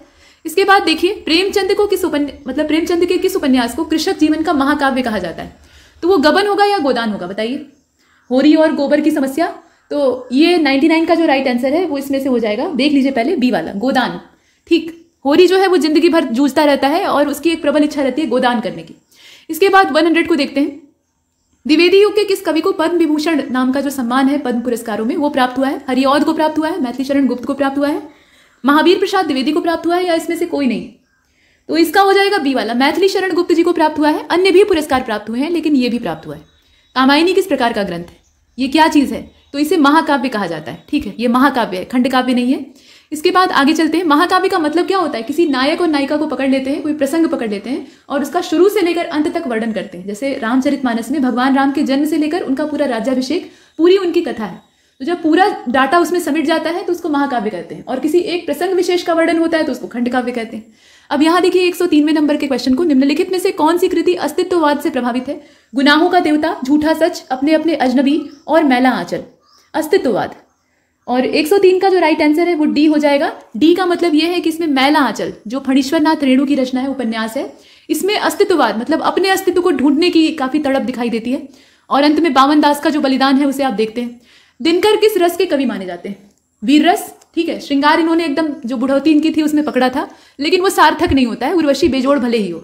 इनका जो सार्थक रूप है वो क्या है? वीर रस। इसके बाद आगे चलते हैं। जिस पार्टी से ये बिलोंग करते थे उस पार्टी के ही नेताओं की टांग खींचने में ये कभी भी चूकते नहीं थे। मतलब जहां कर्तव्य बोध कराने की आवश्यकता होती थी वहां आग उगलने लगते थे। और इनकी रचना एकदम जो युवावस्था वाली है उसमें आप देखिएगा, परशुराम की प्रतीक्षा, ऐसी बेजोड़ रचना है कि फिर पढ़कर मन प्रसन्न हो जाए। इसके बाद चलते हैं आगे। गागर में सागर भरने का कार्य किस कवि ने किया है? गागर में सागर यानी थोड़े में बहुत कुछ कहने वाली बात। तो ये काम किसका है? बिहारी का है। सतसैया के दोहरे, जो नावक के तीर देखन में छोटे लगे, घाव करे गंभीर, 2 लाइन के पद लिखे और उसमें जो चोट होती थी वो काफी तीखी होती थी। इसके बाद आगे चलते हैं। देखिए 106 इसमें कहा गया, मतलब उनकी जो बिहारी सतसई नाम की रचना थी उसके जितने भी दोहरे अर्थात दोहे हैं वो एकदम से टके के हैं, ऐसा इसमें बताया गया। कवि नरेंद्र शर्मा ने राष्ट्रपिता महात्मा गांधी के निधन से प्रभावित होकर कौन सी रचना लिखी थी? नाथूराम गोडसे ने उन्हें मार दिया था। तो रक्तचंदन, हंसमाला, मिट्टी और फूल और उत्तर जय, इसमें से कौन सा होगा? 106 का राइट आंसर हो जाएगा ए वाला, रक्तचंदन, ठीक है। गोली लगी तो खून बहा, तो उससे आप गेस कर सकते हैं। इसके बाद जो अगला वाला प्रश्न है उसमें कहा जा रहा है कि मैथिली शरण गुप्त जी की मौलिक रचना इसमें से कौन सी है? मौलिक रचना का मतलब ये होता है कि किसी रचना या पहले से लिखे हुए काव्य में से कोई अंश निकाल कर आप नहीं लिख रहे हैं। जैसे साकेत है तो रामचरितमानस और रामायण से प्रेरित है, भले ही उनके शब्द अपने हैं, लेकिन मौलिक अपने तरीके से विचार करके इजाद किया हुआ कौन सा है? विरहड़ी ब्रजांगना। इसके बाद कुणाल गीत है, गीतामृत है और वीरांगना है। तो 107वें का राइट आंसर बी हो जाएगा। बी का मतलब यह है कि ये कुणाल गीत है, ठीक। 108वें को देखते हैं। वीर गाथा काल का कवि इसमें से कौन सा नहीं है? चंद्रबरदाई, जगनिक, मधुकर और नामदेव, इसमें आप देखकर बताएं। तो 108 का बी हो जाएगा, ये नामदेव नहीं है। मैथिली शरण गुप्त जी की पहली उल्लेखनीय रचना हेमंत किस भाषा में रची गई थी? खड़ी बोली, हिंदी, ब्रज या संस्कृत? तो ये खड़ी बोली में लिखी गई थी, ठीक। इसके बाद देखिए हिंदी साहित्य में सर्वाधिक प्रसिद्ध कहानीकार कौन है? चतुरसेन शास्त्री, सुदर्शन, यहां आप देख रहे हैं, प्रेमचंद या जयशंकर प्रसाद? इसमें जो विकल्प है उन्हें आप देख सकते हैं। देखिए 110 का डी हो जाएगा, प्रेमचंद। बाकी जितने हैं उन्होंने भी कहानियां लिखी और एकदम बेजोड़ ही लिखी। चतुरसेन शास्त्री की जितनी कहानियां हैं आप पढ़ लीजिए, कुंभा की तलवार और इस तरह की बहुत सारी कहानियां। उपन्यास है ईदो, तो ईदो में आप देखेंगे कि जो सेकेंड वर्ल्ड वॉर है उसका पूरा फेमस चित्रण किया गया है। हिटलर के कैंप, जो नाजी कैंप होते थे, उसका चित्रण किया गया है। सुदर्शन भी बेजोड़ कहानीकार है, इनकी रचना आप पढ़ें। सुदर्शन की एक बहुत फेमस कहानी है ओलिम्पस, जो कि पुरस्कार प्राप्त कर चुकी है। और ओलिम्पस में ये दिखाया गया है कि एक दारू के ठेके वाला आदमी रहता है जो कि अपने बच्चों को अच्छा भविष्य देना चाहता है, लेकिन वो अपने माहौल से मुक्ति नहीं पा पाता है। अंत में वो अपने बच्चे का नाम एक नामी स्कूल में लिखवाता है, कॉन्वेंट में, और खुश होता है कि उसका बेटा कुलदीप जो है वो श्रेष्ठ बनेगा। ठीक है, तो बाकी जो है वो अच्छे हैं, लेकिन सबसे श्रेष्ठ कौन है? प्रेमचंद। इसके बाद आगे चलते हैं। इनकी सारी कहानियां आपको पढ़नी हो तो मानसरोवर जो इनकी पूरी संग्रह है उसको खरीद लीजिएगा, काफी मोटी ताजी किताब। प्रथम सूफी प्रेम आख्यानक काव्य की रचयिता कौन है? ठीक, अब यहाँ पे नूर मोहम्मद का नाम दिया है, जायसी है, मुल्ला दाऊद है और कुतुबन है। इसमें से कौन सा होगा? तो 111 का जो राइट आंसर है वो इसमें से हो जाएगा, सी वाला, मुल्ला दाऊद। ठीक, मुल्ला दाऊद का यहाँ पे नाम आता है। इसके बाद 112वें को देखिए, ज्ञानपीठ पुरस्कार इसमें से किसको प्राप्त हुआ है? ज्ञानपीठ एक मानिंद पुरस्कार है। तो 112वें का यहाँ आपने देखा बी वाला सही है, महादेवी वर्मा जी को प्राप्त हुआ है। ये चीज पीछे भी बताई गई थी। भूषण की कविता का प्रधान स्वर क्या है? तो भूषण अथवा कवि चंद नहीं, बिजली भर दे व छंद नहीं। तो छंद जब बिजली भरने लगते हैं तो उसमें जो रस होता है वो कैसा होता है बताइए? 113 और 113 का जो करेक्ट आंसर है वो बी हो जाएगा, प्रशस्ति परक। आप सोच रहे होंगे कि यहाँ वीर रस क्यों नहीं दिया है, तो प्रशस्ति परक का मतलब क्या है? प्रशंसा करने वाला। तो भूषण जो थे ऐसे कवि जो रीतिकाल वाले होते थे ना, ये दरबारी होते थे, जिस राजा के दरबार में रहते थे उसकी प्रशंसा में लिखते थे और राजा की वीरता का वीर रस में उल्लास के साथ वर्णन करते थे। तो वीर रस के ये कवि हैं, उसमें प्रशस्ति करते थे, यानी प्रशंसा करने का काम करते थे। इसके बाद देखिए, सूर्योदय के समय कौन सा पक्षी प्रसन्न होता है? तो भाई सूर्योदय के समय उल्लू को छोड़कर बाकी जितने पक्षी हैं वो प्रसन्न ही होते हैं, दुखी तो होते नहीं है। लेकिन खास तौर पे कौन सा? यहाँ चटक है, चातक है, चकोर है, चक्रवाक है। और 114वें का जो राइट आंसर है वो बी हो जाएगा, चातक। स्वाति नक्षत्र में ये काफी एक्टिवेट रहता है। ठीक है, स्वाति नक्षत्र की जो बूंद है उसी से ये जलपान करता है। इसके बाद 115वें प्रश्न को देखते हैं। पक्षियों के ऊपर भी बहुत सारे काव्य लिखे गए हैं, जैसे हमारे हरी हारिल की लकड़ी। तो हारिल पक्षी जो है उसके बारे में मान्यता है कि वो जब भी जमीन पर लैंड करता है तो जमीन पर अपने पैर नहीं रखता है, वो पंजे में लकड़ी दबाया रहता है। इसके बाद देखिए, और रियलिटी में ऐसा कुछ नहीं होता है, ये सब कहानियां हैं, किंवदंतियां आप कह सकते हैं। हारिल पक्षी जो है वो बहुत पेटू होते हैं। पहली चीज, जब पके फल पेड़ों पर लगते हैं ना तो ये आकर खाते हैं, और एक पपीते का बड़ा फल जो है वो एक पक्षी खा जाता है, उसको खाने में बहुत समय नहीं लगता है। लकड़ी वकड़ी से इसका कोई कॉम्बिनेशन नहीं होता है, कभी कभार देख लिया। उपन्यास को मानव चरित्र का आख्यान किसने कहा है? ठीक है, बताइए इसमें कौन से लेखक के द्वारा ये वाक्य दिया गया है? देखिए 115 का राइट आंसर ए हो जाएगा, प्रेमचंद के द्वारा कहा गया है। उपन्यास वो खुद ढेर सारे लिखे हैं और उन्होंने ऐसा कहा है। पंच परमेश्वर, सरपंच जो होते हैं उनके बारे में कहा गया है। तो रामधारी सिंह दिनकर की ये रचना है, प्रेमचंद की रचना है, मैथिली शरण गुप्त की है या सुमित्रानंदन पंत की है? 116 बी वाला हो जाएगा, प्रेमचंद की रचना है, पंच परमेश्वर। ठीक, विश्व शांति किसकी रचना है? रामविलास शर्मा जी की है, मदन वात्स्यायन जी की है, कुंवर नारायण की है या फिर हरिशंकर परसाई की है? रचना का नाम पहले देख लीजिए, विश्व शांति। अब लेखकों का नाम देखिए, और इसका जो राइट आंसर है ये है 117वें का करेक्ट आंसर ए हो जाएगा, रामविलास शर्मा जी की रचना है। ठीक, विश्व शांति, रामविलास शर्मा। इसके बाद नेक्स्ट ईदगाह। ईदगाह किसकी रचना है? ये कहानी है, प्रेमचंद जी की कहानी है। कहानी आप जानते भी होंगे, नन्हा हातिम रहता है और उसकी दादी रहती है, और अंत में जो पैसा वो ले जाता है मेले में, ईद का मेला रहता है, उसमें खिलौने खरीदने के लिए जो ले जाता है, उसके पास गरीबी रहती है, उसके माता पिता पहले से ही जा चुके रहते हैं, तो दादी ही उसकी एकमात्र करता धरता रहती हैं, और रोज वो रोटियां बनाती हैं, चिमटा रहता ही नहीं है, हाथ जलता है उनका, तो वो जाकर चिमटा खरीद लेता है। सारे बच्चे खिलौना खरीदते हैं, मिठाइयाँ खाते हैं, और वो सिर्फ सारे पैसे व्यय करके चिमटा खरीद लेता है और ले आता है। तो दादी पहले तो नाराज होती है, लेकिन जब उन्हें रियलिटी पता लगती है तो वो बहुत प्रसन्न होती है, उसे गले लगाती है। तो वो चीज़। साहित्य दर्पण को आप देखें, किसकी रचना है? दंडी की रचना है, बच्चन की रचना है, मतलब हरिवंश राय बच्चन, या विश्वनाथ की रचना है, या हरिऔध अयोध्या प्रसाद उपाध्याय हरिऔध? तो इसमें आप बताइए। 119, देखिए 119 का जो राइट आंसर है वो सी हो जाएगा, ये विश्वनाथ की रचना है।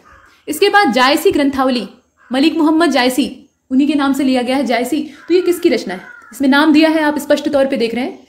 और 120वें का हो जाएगा बी वाला, रामचंद्र शुक्ल की रचना है। जायसी ने खुद इसको नहीं लिखा है, जायसी के बारे में जो वर्णन किया है वो आचार्य रामचंद्र शुक्ल ने किया है, तो बी वाला सही। इसके बाद देखिए उद्धव शतक, ये जो है ये किसने लिखा है? ये रत्नाकर की रचना है, रामचंद्र शुक्ल की रचना है, या सत्यनारायण कविरत्न ने लिखा है, या सूरदास ने लिखा है? तो 121वें का राइट आंसर होगा ए वाला। ए का मतलब यह है कि ये जगन्नाथ दास रत्नाकर की रचना है। इसके बाद अगले प्रश्न को देखते हैं। यहाँ पर लिखा हुआ है सांध्य गीत। सांध्य गीत को किसने लिखा था? इसमें कुछ कवियों के नाम दिए जो छायावादी हैं प्रायः। तो 122वें का राइट आंसर होगा बी, महादेवी वर्मा। ये विरह में डूबी रहती थी हमेशा। इसके बाद देखिए 123वां, रस मीमांसा। सीमांसा नहीं होगा, मीमांसा होगा। रामचंद्र शुक्ल की रचना है, नगेंद्र शर्मा की रचना है, सच्चिदानंद हीरानंद वात्स्यायन अज्ञेय की रचना है, और निराला जी की रचना है। इसमें से कौन सा होगा? यहाँ पर रचना का नाम दिया है रस मीमांसा। ठीक, सीमांसा नहीं होगा। तो 123 जो है इसका राइट आंसर होगा ए वाला, रामचंद्र शुक्ल जी की रचना है रस मीमांसा। इसके बाद 124 को देखते हैं। चिंतामणि किसने लिखा है? चिंतामणि ये एक आप पुस्तक कह सकते हैं, जिसमें कि कई सारी जो गद्य हैं उनका संकलन कहा जा सकता है, मतलब निबंध का संकलन। तो 124 का जो राइट आंसर है वो इसमें से देख लीजिए पहले, सी वाला हो जाएगा। महावीर प्रसाद द्विवेदी या रामचंद्र शुक्ल? रामचंद्र शुक्ल होगा, इसमें कोई डाउट नहीं है।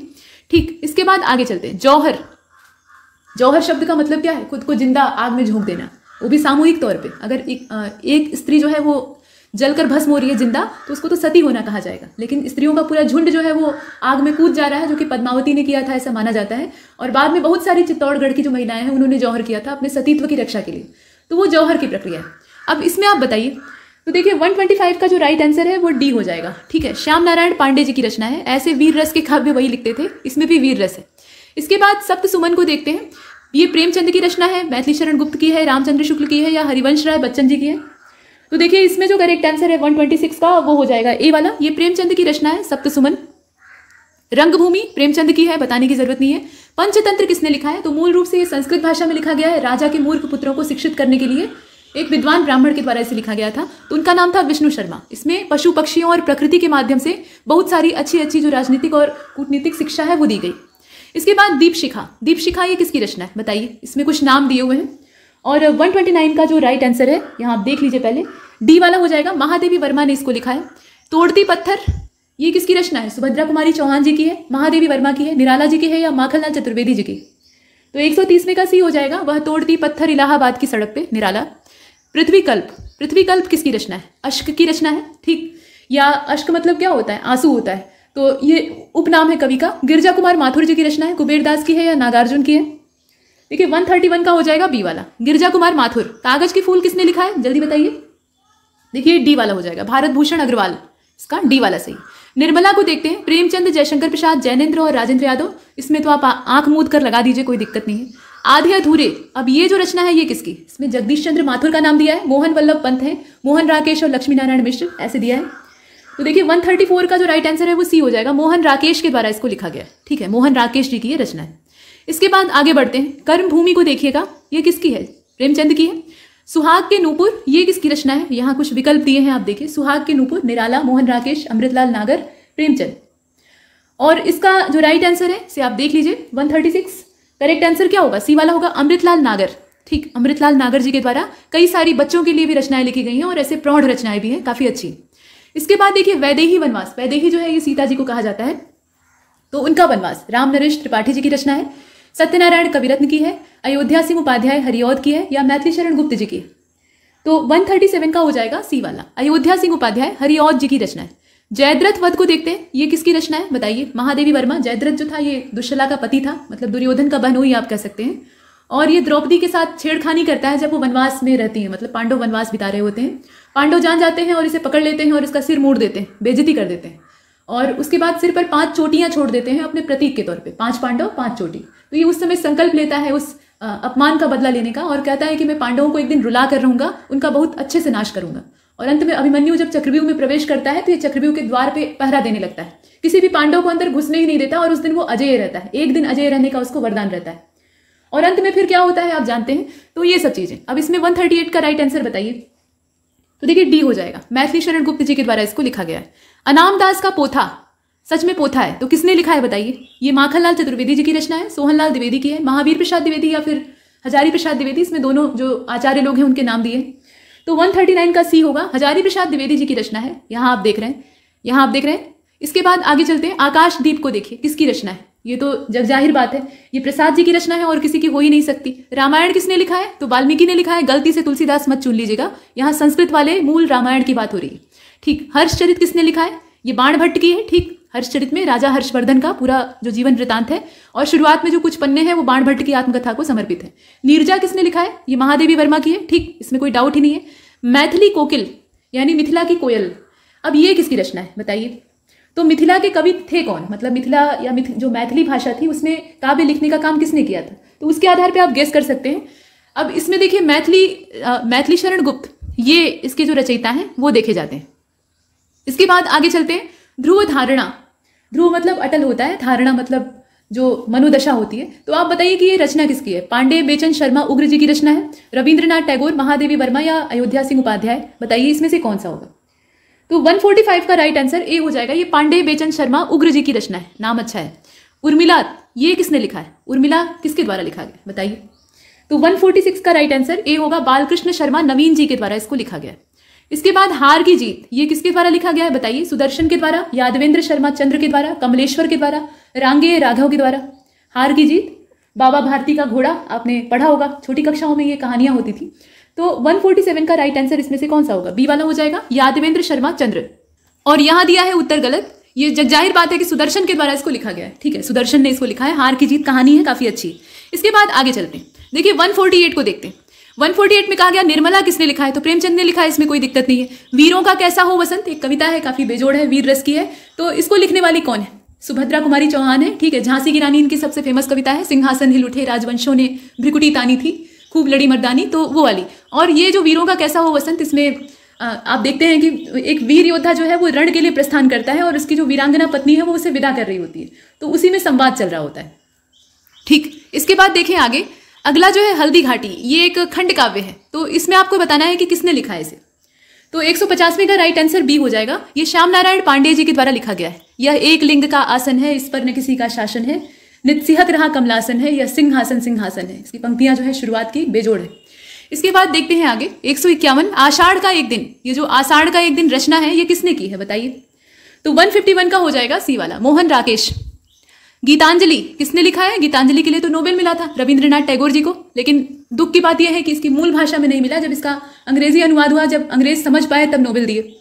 इसके बाद देखिए 53 मतलब 153, साहित्य लहरी, ये किसकी रचना है? सूरदास की है। इसमें तो आपको कोई दिक्कत नहीं होनी चाहिए। सूरदास की रचनाओं में साहित्य लहरी, सूर सागर, सूर की सारावली, श्री कृष्ण की बाल छवि पर लेखनी अनुपम चली, ऐसे आप याद कर सकते हैं। इसके बाद ध्रुव स्वामिनी को देख लीजिए, ये जयशंकर प्रसाद जी की है, इसमें आप देख सकते हैं। आगे बढ़ते हैं, आत्मनिर्भरता, ये रचना किसकी? 155 बी वाला हो जाएगा, बालकृष्ण भट्ट जी के द्वारा इसको लिखा गया है। इसके बाद अग्नि परीक्षा को देखते हैं, चतुर्सेन के द्वारा, आचार्य तुलसी के द्वारा, कौटिल्य के द्वारा या प्रेमचंद के द्वारा, इसमें से कौन सा सही? तो देखिए 156 जो है इसका राइट आंसर, इसमें से हो जाएगा बी वाला। बी का मतलब यह है कि ये आचार्य तुलसी के द्वारा लिखी गई। प्रेमचंद का यहाँ पे कोई योगदान नहीं है। चांद का मुंह टेढ़ा है, तो चांद का मुंह सच में टेढ़ा है, मतलब धब्बा है उस पर। तो ये किसने लिखा है भाई? इसमें से आप देखकर बताइए। देखिए 157 का हो जाएगा इसमें से सी वाला, गजानन माधव मुक्तिबोध, इन्हें मुक्तिबोध के नाम से जाना जाता था ज्यादा। संदेश रासक, अब ये जो है ये किसने लिखा है? अमीर खुसरो ने, अब्दुल रहमान ने, रसनिधि ने या रसलीन ने? तो 158 का हो जाएगा बी वाला, अब्दुल रहमान। इसके बाद देखते हैं पुष्प की अभिलाषा, ठीक, और ये बताने की जरूरत नहीं है, माखनलाल चतुर्वेदी, उन्हीं की रचना है जवानी। इस प्रकार की कविताएं ये देशभक्ति वाली लिखते थे। चाह नहीं मैं सुरबाला के गहनों में गूथा जाऊं, चाह नहीं प्रेमी माला में विध प्यारी को ललचाऊं, चाह नहीं सम्राटों के शव पर हे हरि डाला जाऊं, चाह नहीं देवों के सिर पर चढ़ूं भाग्य पर इठलाऊं, मुझे तोड़ लेना बनमाली इस पथ पर तुम देना फेंक, मातृभूमि पर शीश चढ़ाने जिस पथ जाए वीर अनेक। ठीक, तो पुष्प जो है वो जो जवान मातृभूमि के लिए अपने शीश चढ़ाने जा रहे होते हैं, बलि देने जा रहे होते हैं, उनके चरणों में कुचलना मंजूर करता है। साखी किसकी रचना है? तो साखी सबद रमैनी, ये कबीरदास जी की रचना है। तीनों को मिलाकर बीजक कंबाइन कर दिया गया है। मेघदूत किसने लिखा है? तो मेघदूत, अभिज्ञान शाकुंतलम, इस प्रकार की जो रचना है कालिदास जी की है। ठीक, इसके बाद आधुनिक कवि यहाँ पे कौन से हैं ये आपको बताना है। नरेंद्र शर्मा, बालकृष्ण शर्मा, मैथिली शरण गुप्त, सूर्यकांत त्रिपाठी। छायावादी युग के बाद वाला जो युग है उसकी बात की जा रही। तो 162 का ए हो जाएगा, नरेंद्र शर्मा। इसके बाद देखिए तुम्हारी स्मृति, ये रचना है ना, अब ये किसकी है बताइए? 163 का राइट आंसर होगा, यहाँ आप देख लीजिए पहले, बी वाला, माखनलाल चतुर्वेदी। ठीक है, माखनलाल चतुर्वेदी जी के द्वारा इसको लिखा गया है। ठंडा लोहा, लोहा जब गर्म होता है तो मुलायम होता है, ठंडा लोहा एकदम कठोर होता है। तो ये रचना किसकी है? दुष्यंत कुमार जी की है, धर्मवीर भारती जी की है, गिरजा कुमार माथुर जी की है या सच्चिदानंद हीरानंद वात्स्यायन जी की? तो 164 का राइट आंसर है बी, ये धर्मवीर भारती की रचना है। ठीक, दुष्यंत कुमार जो थे वो गजल लिखते थे, लेकिन गजल में वो प्रेम लीला वाली गजल नहीं लिखते थे, सामाजिक समस्याओं पर बहुत गहरी चोट करते थे और उसमें वीरता का भाव होता था। इसके बाद आगे चलते हैं, गुनाहों का देवता, ये तो धर्मवीर भारती की है, ये 20 बार आपने पढ़ा होगा कम से कम। कुली, कुली अर्थात सामान ढोने वाला, ये किसने लिखा है? इसमें से आप देखकर बताइए। तो जयदेव सुमित्रानंदन पंत, ये दो जने तो होंगे नहीं। अब अमृता प्रीतम बचती हैं और मुल्कराज आनंद बचते हैं, आप देखकर इसमें से बताइए। तो देखिए 166 का डी हो जाएगा, ये मुल्कराज आनंद के द्वारा लिखा गया है। बुद्ध चरित्र, यहाँ आप देख रहे हैं, ये किसके द्वारा लिखा गया है? इसमें आप देख लीजिए, बुद्ध चरित्र है असल में। तो पद्म सिंह शर्मा के द्वारा लिखा गया है। रामचंद्र शुक्ल के द्वारा, आचार्य महावीर प्रसाद द्विवेदी या श्याम सुंदर दास? विकल्प आपने देखे, अब बताइए। तो 167 का हो जाएगा बी वाला, रामचंद्र शुक्ल के द्वारा इसको लिखा गया है। इसके बाद आगे बढ़ते हैं, 168 को देखिए, भग्नदूत। अब ये जो भग्नदूत है ये किसने लिखा है? तो 168 का डी हो जाएगा, अज्ञेय के द्वारा इसे लिखा गया है, सच्चिदानंद हीरानंद वात्स्यायन। भिक्षुक किसने लिखा है? तो ये प्रसाद की रचना है, पंत की, निराला की या महादेवी वर्मा की? देखिए 169 का जो करेक्ट आंसर है वो डी हो जाएगा। सूर्यकांत त्रिपाठी ने इसको लिखा है, मतलब निराला उन्हीं का उपनाम था। और इसमें वो लिखते हैं कि वह आता दो टूक कलेजे के करता पछताता पथ पर जाता। इस प्रकार से भिक्षुक में कई सारी पंक्तियां हैं। उसी में है कि एक आदमी जो है वो पुए लेकर झोली में जाता है, मतलब मिठाई, और जो नदी का पुल रहता है वहां बंदरों में वितरित कर देता है, लेकिन भिक्षुक को देखता है तो उसे तुरंत ही दुत्कार देता है। तो ये सब चित्रण है। अब इसके बाद चित्ररेखा को देख रहे हैं आप, तो ये किसकी रचना है बताइए? यशपाल, भगवती चरण वर्मा, सुमित्रानंदन पंत या अमृतलाल नागर? 170 का राइट आंसर बी हो जाएगा। ये भगवती चरण वर्मा जी की रचना है। कुकुरमुत्ता किसकी है? तो निराला की है, इसमें आपने कोई दिक्कत ही नहीं है। विनय पत्रिका को देख लीजिए, ये तुलसीदास जी का है। जन्मेजय का नाग यज्ञ, जन्मेजय जो थे वो परीक्षित के पुत्र थे। राजा परीक्षित की मृत्यु होती है, जो कि पांडवों के उत्तराधिकारी थे, अभिमन्यु के पुत्र। उनकी मृत्यु होती है तक्षक नाग के काटने से। वो उनकी नियति होती है, उन्हें शाप मिला रहता है। तो जब उनके पुत्र जन्मेजय बड़े होते हैं, उन्हें पता लगता है कि पिता जो है वो सांप के काटने से मरे, तो वो संकल्प लेते हैं कि सारे जो नाग प्रजाति है उसका विध्वंस कर देंगे। और उसके लिए वो नाग यज्ञ शुरू करते हैं। जितनी आहुतियां देते हैं उतने सांप आकर उसमें खुद ही अपने आप को आग में झोंकने लगते हैं, मंत्रमुग्ध होकर। जब तक्षक की बारी आती है तो वो इंद्र के सिंहासन को लपेट लेता है ताकि वहां स्थिर रूप से रह सके और वहां से उसे जाना न पड़े, मरना न पड़े। तो इंद्र का सिंहासन लेकर वो खींचने लगता है उस आकर्षण में, जो मंत्राहुति होती है उसके आकर्षण में। तो इंद्र को लगता है कि भाई ये तो यज्ञ कुंड में हमको भी साथ में लेकर डूब जाएगा। तो यहाँ पर फिर अंकुश लगता है उनके ऊपर। जन्मेजय को रोका जाता है कि भाई ऐसा मत करिए। और उसके बाद नाग हत्या करने के अपराध में उनको चर्म रोग हो जाता है बाद में। तो खैर वो चीजें। अब इस कहानी को वर्णन करने वाले इसमें से कौन से थे? 173। देखिए 173 का राइट आंसर बी हो जाएगा। ये रचना किसकी है? जयशंकर प्रसाद की। इसके बाद आगे चलते हैं। मृगावती किसकी रचना है बताइए? 174 बी वाला होगा। कुतुबन की रचना है। यहाँ कवि का नाम आप देख लीजिए। भारत भारती किसने लिखा है? तो ये मैथिली शरण गुप्त जी की रचना है, इसमें कोई डाउट ही नहीं है। परिमल किसने लिखा है? यहाँ आप देख रहे हैं, तो ये सूर्यकांत त्रिपाठी जी की रचना है। ठीक है, परिमल, कुकुरमुत्ता, अनामिका, इस प्रकार की रचना है। झरना किसने लिखा है? सोहनलाल द्विवेदी, महादेवी वर्मा, जयशंकर प्रसाद, सुभद्रा कुमारी चौहान। 177 सी वाला हो जाएगा। जयशंकर प्रसाद जी की रचना है। धूप के धान, ये किसकी रचना है बताइए? तो 178 का सी वाला सही है। गिरजा कुमार माथुर। ठीक, और इनकी एक बहुत अच्छी कविता है, पहरुए सावधान रहना। इसके बाद गंगा छवि वर्णन, ये किसने लिखा है? यहाँ कवियों के नाम दिए हैं। ये जयशंकर प्रसाद जी हैं, मैथिली शरण गुप्त जी हैं, भारतेंदु जी हैं या फिर हरिऔध हैं। तो इसका जो करेक्ट आंसर है 179 का, वो इसमें सी वाला हो जाएगा। भारतेंदु हरिश्चंद्र के द्वारा इसको लिखा गया है। इसके बाद 178 में चलते हैं, माफ कीजिएगा 180 में चलते हैं। नमक का दरोगा, मुंशी प्रेमचंद की कहानी है। मानसरोवर नाम का जो कहानी संग्रह है उसमें आप इसे देख सकते हैं, वैसे फुटकर तौर पे भी देख सकते हैं। इसमें बाबू बंशीधर जो रहते हैं वो नई नवेली नौकरी पाते हैं, तो उनके पिता और माता बहुत खुश होते हैं कि भाई लड़का जो है वो सरकारी नौकरी पा गया है, वो भी नमक के दरोगा की, मतलब नमक वाला जो कारोबार होता है लाना ले जाना, उसकी वो निगरानी करेगा। सरकारी बंगला, वेतन, गाड़ी वगैरह सब मिलेगा। अंत में ये होता है कि ये ईमानदारी जताते हैं और ईमानदारी की वजह से फिर इन्हें डिसमिस कर दिया जाता है। तो परिणाम ये होता है कि इनके पिता और माता जो है वो बहुत नाराज होते हैं कि इन्हें ईमानदारी का भूत सवार था। लेकिन अंत में इन्हें बढ़िया पोस्ट मिल जाती है। जिस व्यक्ति को इन्होंने अरेस्ट किया था नमक का अवैध कारोबार करने के जुर्म में, वही व्यक्ति इन्हें काम देता है। तो ये चीज है। अब इसके बाद कुटज को देख रहे हैं आप नीचे। कुटज किसकी रचना है?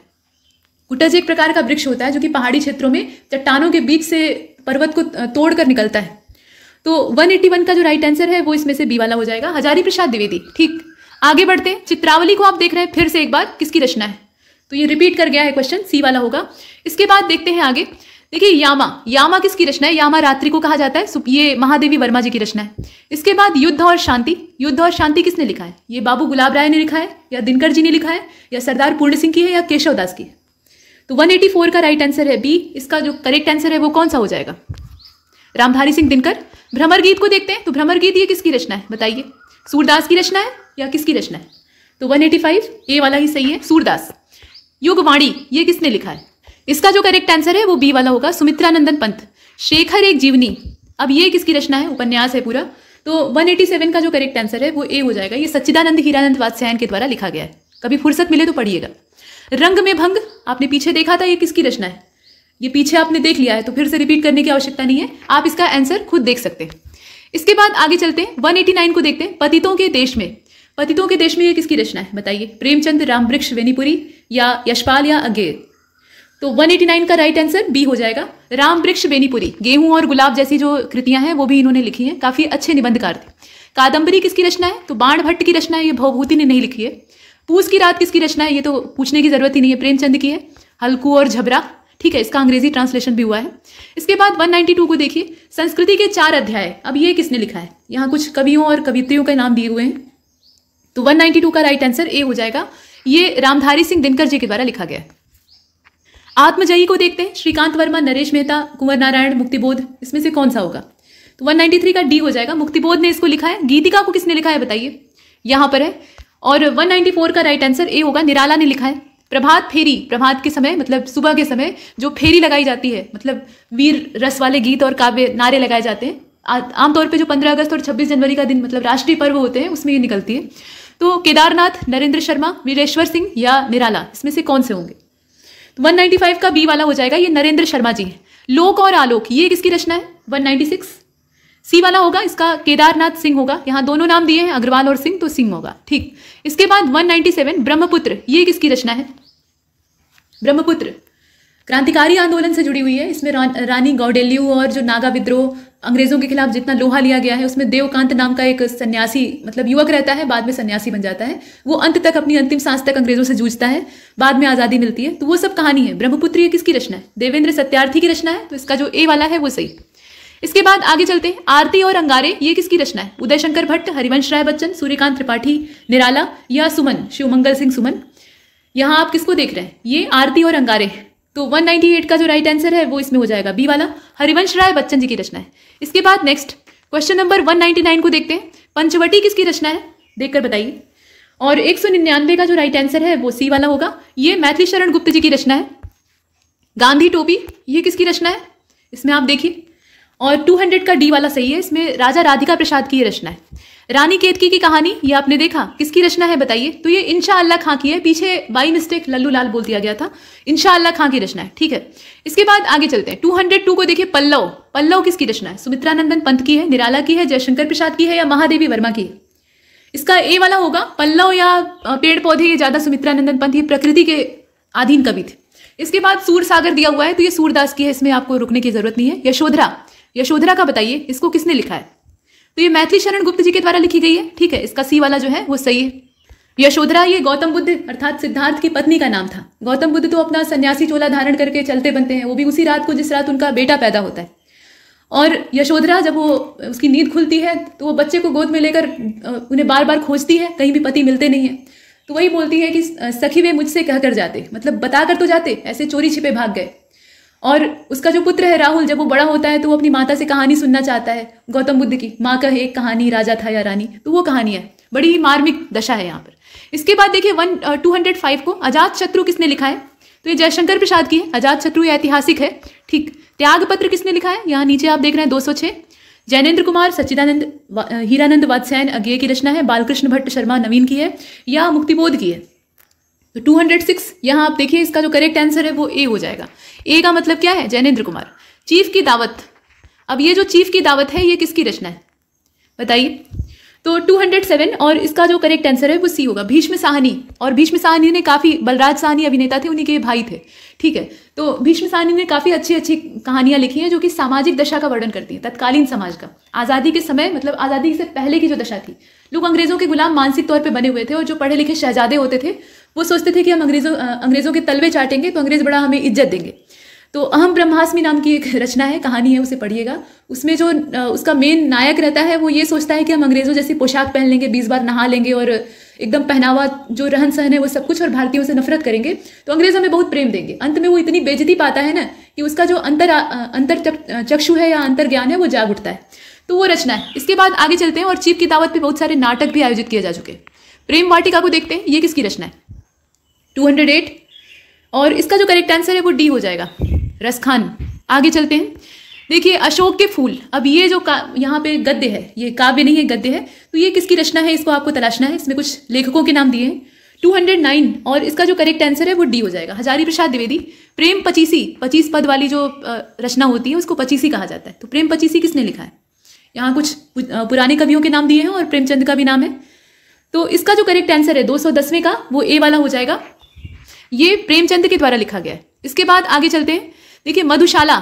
तो मधुशाला हरिवंश राय बच्चन। मधु का मतलब यहाँ शहद नहीं है, शराब है। ठीक है, शराब खाने का यहाँ वर्णन किया गया है। तो आगे चलते हैं। इसके बाद कवितावली। कवितावली किसकी है? तो कवितावली दोहावली तुलसीदास, भारत दुर्दशा, भारतेंदु हरिश्चंद्र, ठीक नाटक है, आपने देखा। रामचंद्रिका किसने लिखा है, अच्छा बताइए। 214 बी वाला सही है, केशव दास ने लिखा है। और केशव दास को कठिन काव्य का प्रेत कहा जाता था। इतनी कठिन भाषा होती थी, इतना रहस्य होता था कि आदमी समझ ना पाए, और अपनी अल्पायु में ही ये स्वर्ग सिधार जाते हैं, दिल के रोगी रहते हैं। इसके बाद देखिए अष्टाध्यायी, अष्टाध्यायी किसने लिखा है, तो ये एक व्याकरण ग्रंथ है और पाणिनि के द्वारा इसको लिखा गया है। कुरुक्षेत्र किसने लिखा है, रामधारी सिंह दिनकर, ठीक, महाभारत के युद्ध का प्रसंग लिया गया है। इसके बाद पलाशवन, ये रचना किसकी है, 217वीं को आप देख रहे हैं, डी वाला सही है, नरेंद्र शर्मा जी की ये रचना है, ठीक। आखिरी कलाम, ये किसकी रचना है, यहाँ आप देख रहे हैं कुछ जो लेखक हैं उनके नाम दिए हुए हैं। 218 बी वाला सही है इसका, तो ये मलिक मोहम्मद जायसी जी की रचना है, इसका बी वाला सही है। शिव शंभू के चिट्ठे, चिट्ठी नहीं चिट्ठे, तो यहाँ पे ये किसकी रचना है, बाबू तोताराम की है, केशवराम भट्ट की है, अंबिका दत्त व्यास की है, या फिर बाबू मुकुंद लाल गुप्त की है। इसमें आप कुछ विकल्प देख रहे हैं। और 219वें का राइट आंसर डी हो जाएगा। यहाँ पे बाबू बाल मुकुंद गुप्त की रचना है। जहाज का पंछी, यहाँ आप देखें 220, अज्ञेय, इलाचंद जोशी, अमृतलाल नागर, जैनेन्द्र, तो 220वें का होगा बी, इलाचंद्र जोशी के द्वारा इसको लिखा गया है। जहाज का पंछी, जो समुद्र में पक्षी होते हैं वो जहाज के मस्तूल पे ही टिके रहते हैं, क्योंकि उनके बैठने के लिए और कोई जगह वहां नहीं होती है। इसके बाद देखिए मैला आंचल, ये रेणु की रचना है, उपन्यास है। तमस किसने लिखा है, यहाँ नीचे आप झांक रहे हैं, देखिए इसमें से किसकी रचना है, तमस, तमस पे फिल्म भी बन चुकी है, सीरियल भी बन चुका है। 222 और इसका जो करेक्ट आंसर है वो सी हो जाएगा। इसमें भीष्म साहनी, ठीक है। इसके बाद आगे बढ़ते हैं, यहाँ देखिए करुणा, ये किसकी रचना है बताइए, 223 ए वाला सही है इसका, रामचंद्र शुक्ल की रचना है, ठीक। 223 को आपने देखा। इसके बाद 224 आचरण की सभ्यता, ये किसने लिखा है, श्याम सुंदर दास ने लिखा है, रामचंद्र शुक्ल ने, नागार्जुन ने, या पूर्ण सिंह ने। और इसका डी हो जाएगा, सरदार पूर्ण सिंह के द्वारा इसको लिखा गया है, एक निबंध है। 3 रुबाइयां, गजल, रुबाई, ये सब पद्य की विधाएं होती हैं, ठीक है, इस्लामिक विधाएं होती हैं। तो ये किसकी रचना है, तो 225 का जो राइट आंसर है, यहाँ आप देख रहे हैं इसे अच्छे से, 225 का करेक्ट आंसर क्या होगा बताइए, डी वाला हो जाएगा, हरिवंश राय बच्चन। आगे बढ़ते हैं, रामलला नहचू, तो रामलला जो है वो विवाह के लिए तैयार हो रहे हैं, उनको नहलाया जा रहा है। तो नहलाने की जो प्रथा होती है ना, विवाह से पहले वर और वधू दोनों को स्नान कराया जाता है, भाई नहा धोकर जाइए, तो उसको नाछू कहा जाता है। उसमें नाखून वगैरह काटे जाते हैं और जितना भी हल्दी वगैरह लगी रहती है वो सब दाग छुड़ाए जाते हैं। तो इसका करेक्ट आंसर क्या होगा, तुलसीदास हो जाएगा। इसके बाद चंद्रकांता किसने लिखा है, ये तिलिस्मी उपन्यास है, मतलब भारत का देशी ये फैंटेसी उपन्यास कहा जाता है पहला। इसमें जादू, तिलिस्म, अय्यारी और जासूसी बहुत कुछ है। तो चंद्रकांता की प्रेम कथा इसमें है, इसमें सीरियल बना था, आपने सुना होगा, इसका फेमस जो गाना था, चंद्रकांता की कहानी है सदियों पुरानी। तो इसमें आप देखकर बताइए किसकी है, देवकी नंदन खत्री की है, और ये काफी मतलब लंबी कहानी है, मतलब लंबा उपन्यास है। और उसके बाद उसके जो चंद्रकांता के पुत्र और पुत्री होते हैं उस पर इन्होंने लिख मारा चंद्रकांता संतति, तो वो और ज्यादा खंडों में बना हुआ है। इसके बाद आगे चलते हैं, प्रेम सागर किसकी रचना है, 228 को आप देख रहे हैं, और इसका जो करेक्ट आंसर है वो ए हो जाएगा, ये सदल मिश्र की रचना है। इसके बाद युगधारा को आप नीचे देख रहे हैं, युगधारा किसकी है बताइए, नागार्जुन, जैनेन्द्र प्रसाद, केदारनाथ। 229, ठीक, और 229 का जो राइट आंसर है वो सी हो जाएगा, जयशंकर प्रसाद। अंधा युग किसने लिखा है, धर्मवीर भारती। गीत गोदावरी किसने लिखा है, जरा देखकर बताइए, 231 ये राजेश दीक्षित जी की रचना है, यहां आप देख रहे हैं। रास पंचाध्यायी, ये एक रचना का नाम है, मतलब काव्य का नाम है, तो किसके द्वारा इसको लिखा गया है, सभी भक्तिकालीन कवि आपको दिखाई दे रहे हैं। और 232वें का जो राइट आंसर है वो इसमें हो जाएगा सी वाला, नंददास के द्वारा इसको लिखा गया है। कृष्ण भक्ति धारा के कवि थे। और कृष्णायण, जैसे रामायण लिखा गया ना उसी तर्ज पे कृष्णायण, तो ये किसके द्वारा लिखा गया, 233। और इसका जो करेक्ट आंसर है वो ए हो जाएगा, ये द्वारका प्रसाद के द्वारा लिखा गया है।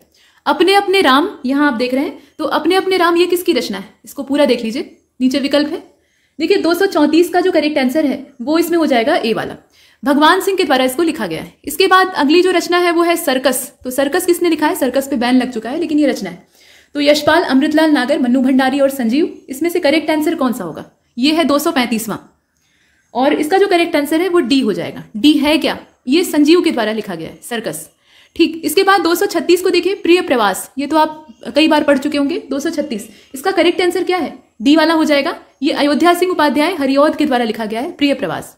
रसिक प्रिया किसकी रचना है, यहां आप देखकर बताइए, तो 237, और इसका जो करेक्ट आंसर है वो इसमें से हो जाएगा डी वाला, केशव दास। और बाद में विद्यापति ने क्या किया, इसी केशव कवि की जो कठिन रचना थी रसिक प्रिया, इसको कन्वर्ट कर दिया रस प्रिया में, ठीक है, मैथिली में, तो वो काफी लोकप्रिय होती।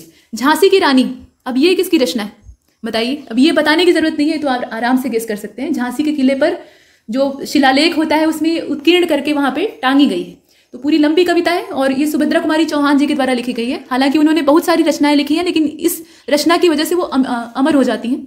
ठीक है, इसके बाद आगे चलते हैं। ब्रह्म राक्षस काफी कठिन काव्य है। अब इसमें आपको बताना है कि ये किसके द्वारा लिखा गया है। इसको समझना उतना आसान नहीं है, इसकी व्याख्या जब तक आप किसी चैनल या किसी चीज के माध्यम से नहीं देखते। तो 239 का जो करेक्ट आंसर है वो डी हो जाएगा। गजानन माधव मुक्तिबोध के द्वारा लिखा गया है। और इसका मूल कॉन्सेप्ट ये है कि जो ब्रह्म राक्षस बनता कौन है, ये ब्राह्मण बनते हैं, मतलब जो जाति में ब्राह्मण होते हैं हिंदू धर्म में, तो उसके बारे में कहा जाता है कि ब्राह्मण का मूल कर्तव्य है ज्ञान को दान देना। मतलब जो जानकारी उसके पास है, जो उसने ज्ञान अर्जित किया है, वो लोगों को उस चीज को सिखाए, ये उसका कर्तव्य है। शिक्षक या शिक्षा देने का काम जो है वो ब्राह्मणों का पहले से माना जाता था, मतलब ये वर्ण व्यवस्था का प्रतीक है। खैर, तो जो ब्राह्मण अपने ज्ञान का दान नहीं करता, मतलब अपनी जानकारी को किसी के साथ शेयर नहीं करता है, उसको अपने अंदर दबाकर अंत में मर जाता है, उसको कभी भी मोक्ष नहीं मिलता और वो ब्रह्म राक्षस बनकर यानी एक प्रेत बनकर भटकता है। ठीक, तो मुक्तिबोध की भी रचना जो है वो इसी ओर इंगित करती है। अब इसमें ब्रह्म राक्षस है कौन एक्चुअली, ये आपको खोजना होगा। गीत गोविंद किसकी रचना है? जयदेव की है। इसमें मध्यकालीन बुराइयां भी दिखाई देती हैं। इसके बाद एकांत संगीत, अब ये किसकी रचना है? एकांत संगीत, इस रचना को देकर बताइए। 241 डी वाला सही होगा इसका, हरिवंश राय बच्चन की रचना है। ठीक, आल्हा खंड किसने लिखा है? यहाँ पर कुछ जो वीरगाथा काल के कवि हैं उनके नाम दिए हैं और इसका जो सही उत्तर है वो बी वाला है। ठीक, जगनिक के द्वारा इसको लिखा गया है। इसके बाद संसद से सड़क तक यहाँ होना चाहिए था। ये रचना किसकी है? इसमें कुछ नाम दिए ना, श्रीकांत वर्मा है, सुदामा पांडे धूमिल है, अगेय है और रघुवीर सहाय जी हैं। देखिए 243 का जो करेक्ट आंसर है वो बी वाला हो जाएगा। बी का मतलब यह है कि सुदामा पांडे धूमिल है। इसके बाद सीमा रेखा को देखिए, विनोद रस्तोगी, जगदीश चंद्र माथुर, विष्णु प्रभाकर या उदय शंकर भट्ट, इसमें से कौन सा होगा? तो सीमा रेखा एक नाटक है, ठीक है, एकांकी है और इसमें पूरा कई सारे भाइयों का एक बड़ा सा परिवार रहता है। उसमें जितने भाई रहते हैं वो अलग अलग क्षेत्र में प्रोफेशनल के तौर पे काम कर रहे होते हैं। कोई पुलिस होता है, कोई नेता होता है, कोई क्रांतिकारी होता है, उसी में कोई शिक्षक होता है, कुछ व्यापारी होते हैं। तो जैसे वो भाई मतलब जिस व्यवसाय में लगे रहते हैं वैसे ही उनकी मानसिकता होती है। तो अंत में क्या होता है कि उसमें कई सारे जो है वो एक दंगे में मारे जाते हैं, आपस में वैचारिक मतभेद होते हुए भी, लेकिन वो समाज की रक्षा के लिए प्रतिबद्ध होते हैं और बाकी जो है उन्हें अपनी गलती का एहसास होता है। तो इसमें आप देखकर बताइए सीमा रेखा किसकी है? ये उदय शंकर भट्ट जी की है या जगदीश चंद्र माथुर की है? इसमें से रचना किसकी है बताइए?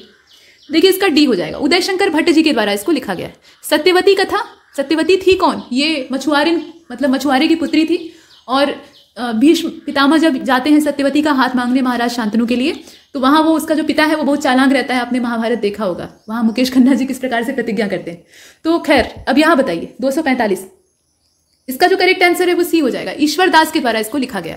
सुदामा चरित्र किसने लिखा है? यहाँ आप देखकर बताएं। कृपाराम, सूरदास, नरोत्तम दास और रसखान का नाम दिया है। तो इसका जो सही उत्तर है वो सी होगा, नरोत्तम दास के द्वारा इसको लिखा गया है। ठीक है, यहाँ जो करेक्ट आंसर है वो क्या होगा? नरोत्तम दास हो जाएगा। साकेत किसने लिखा है? तो ये महाकाव्य कहा जाता है और इसको लिखने वाले कौन थे? मैथिली शरण गुप्त जी थे। शिवा बावनी, ये रचना जो है ये वीर गाथा मतलब वीर रस से परिपूर्ण है और वीर गाथा काल की है। तो लिखने वाले कौन थे? इसमें कौन से होंगे? तो 248 का जो करेक्ट आंसर है वो डी हो जाएगा, जगनिक के द्वारा इसको लिखा गया है। मंगलसूत्र किसने लिखा है? तो ये प्रेमचंद का अधूरा उपन्यास है, आपने शुरू में देखा था। और अंतिम प्रश्न देखते हैं, निशा निमंत्रण, तो ये किसने लिखा है?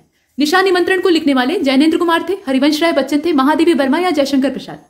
तो इसका बी वाला सही है, हरिवंश राय बच्चन के द्वारा इसको लिखा गया है। और यहां तक हमने इस वीडियो को कंप्लीट किया है।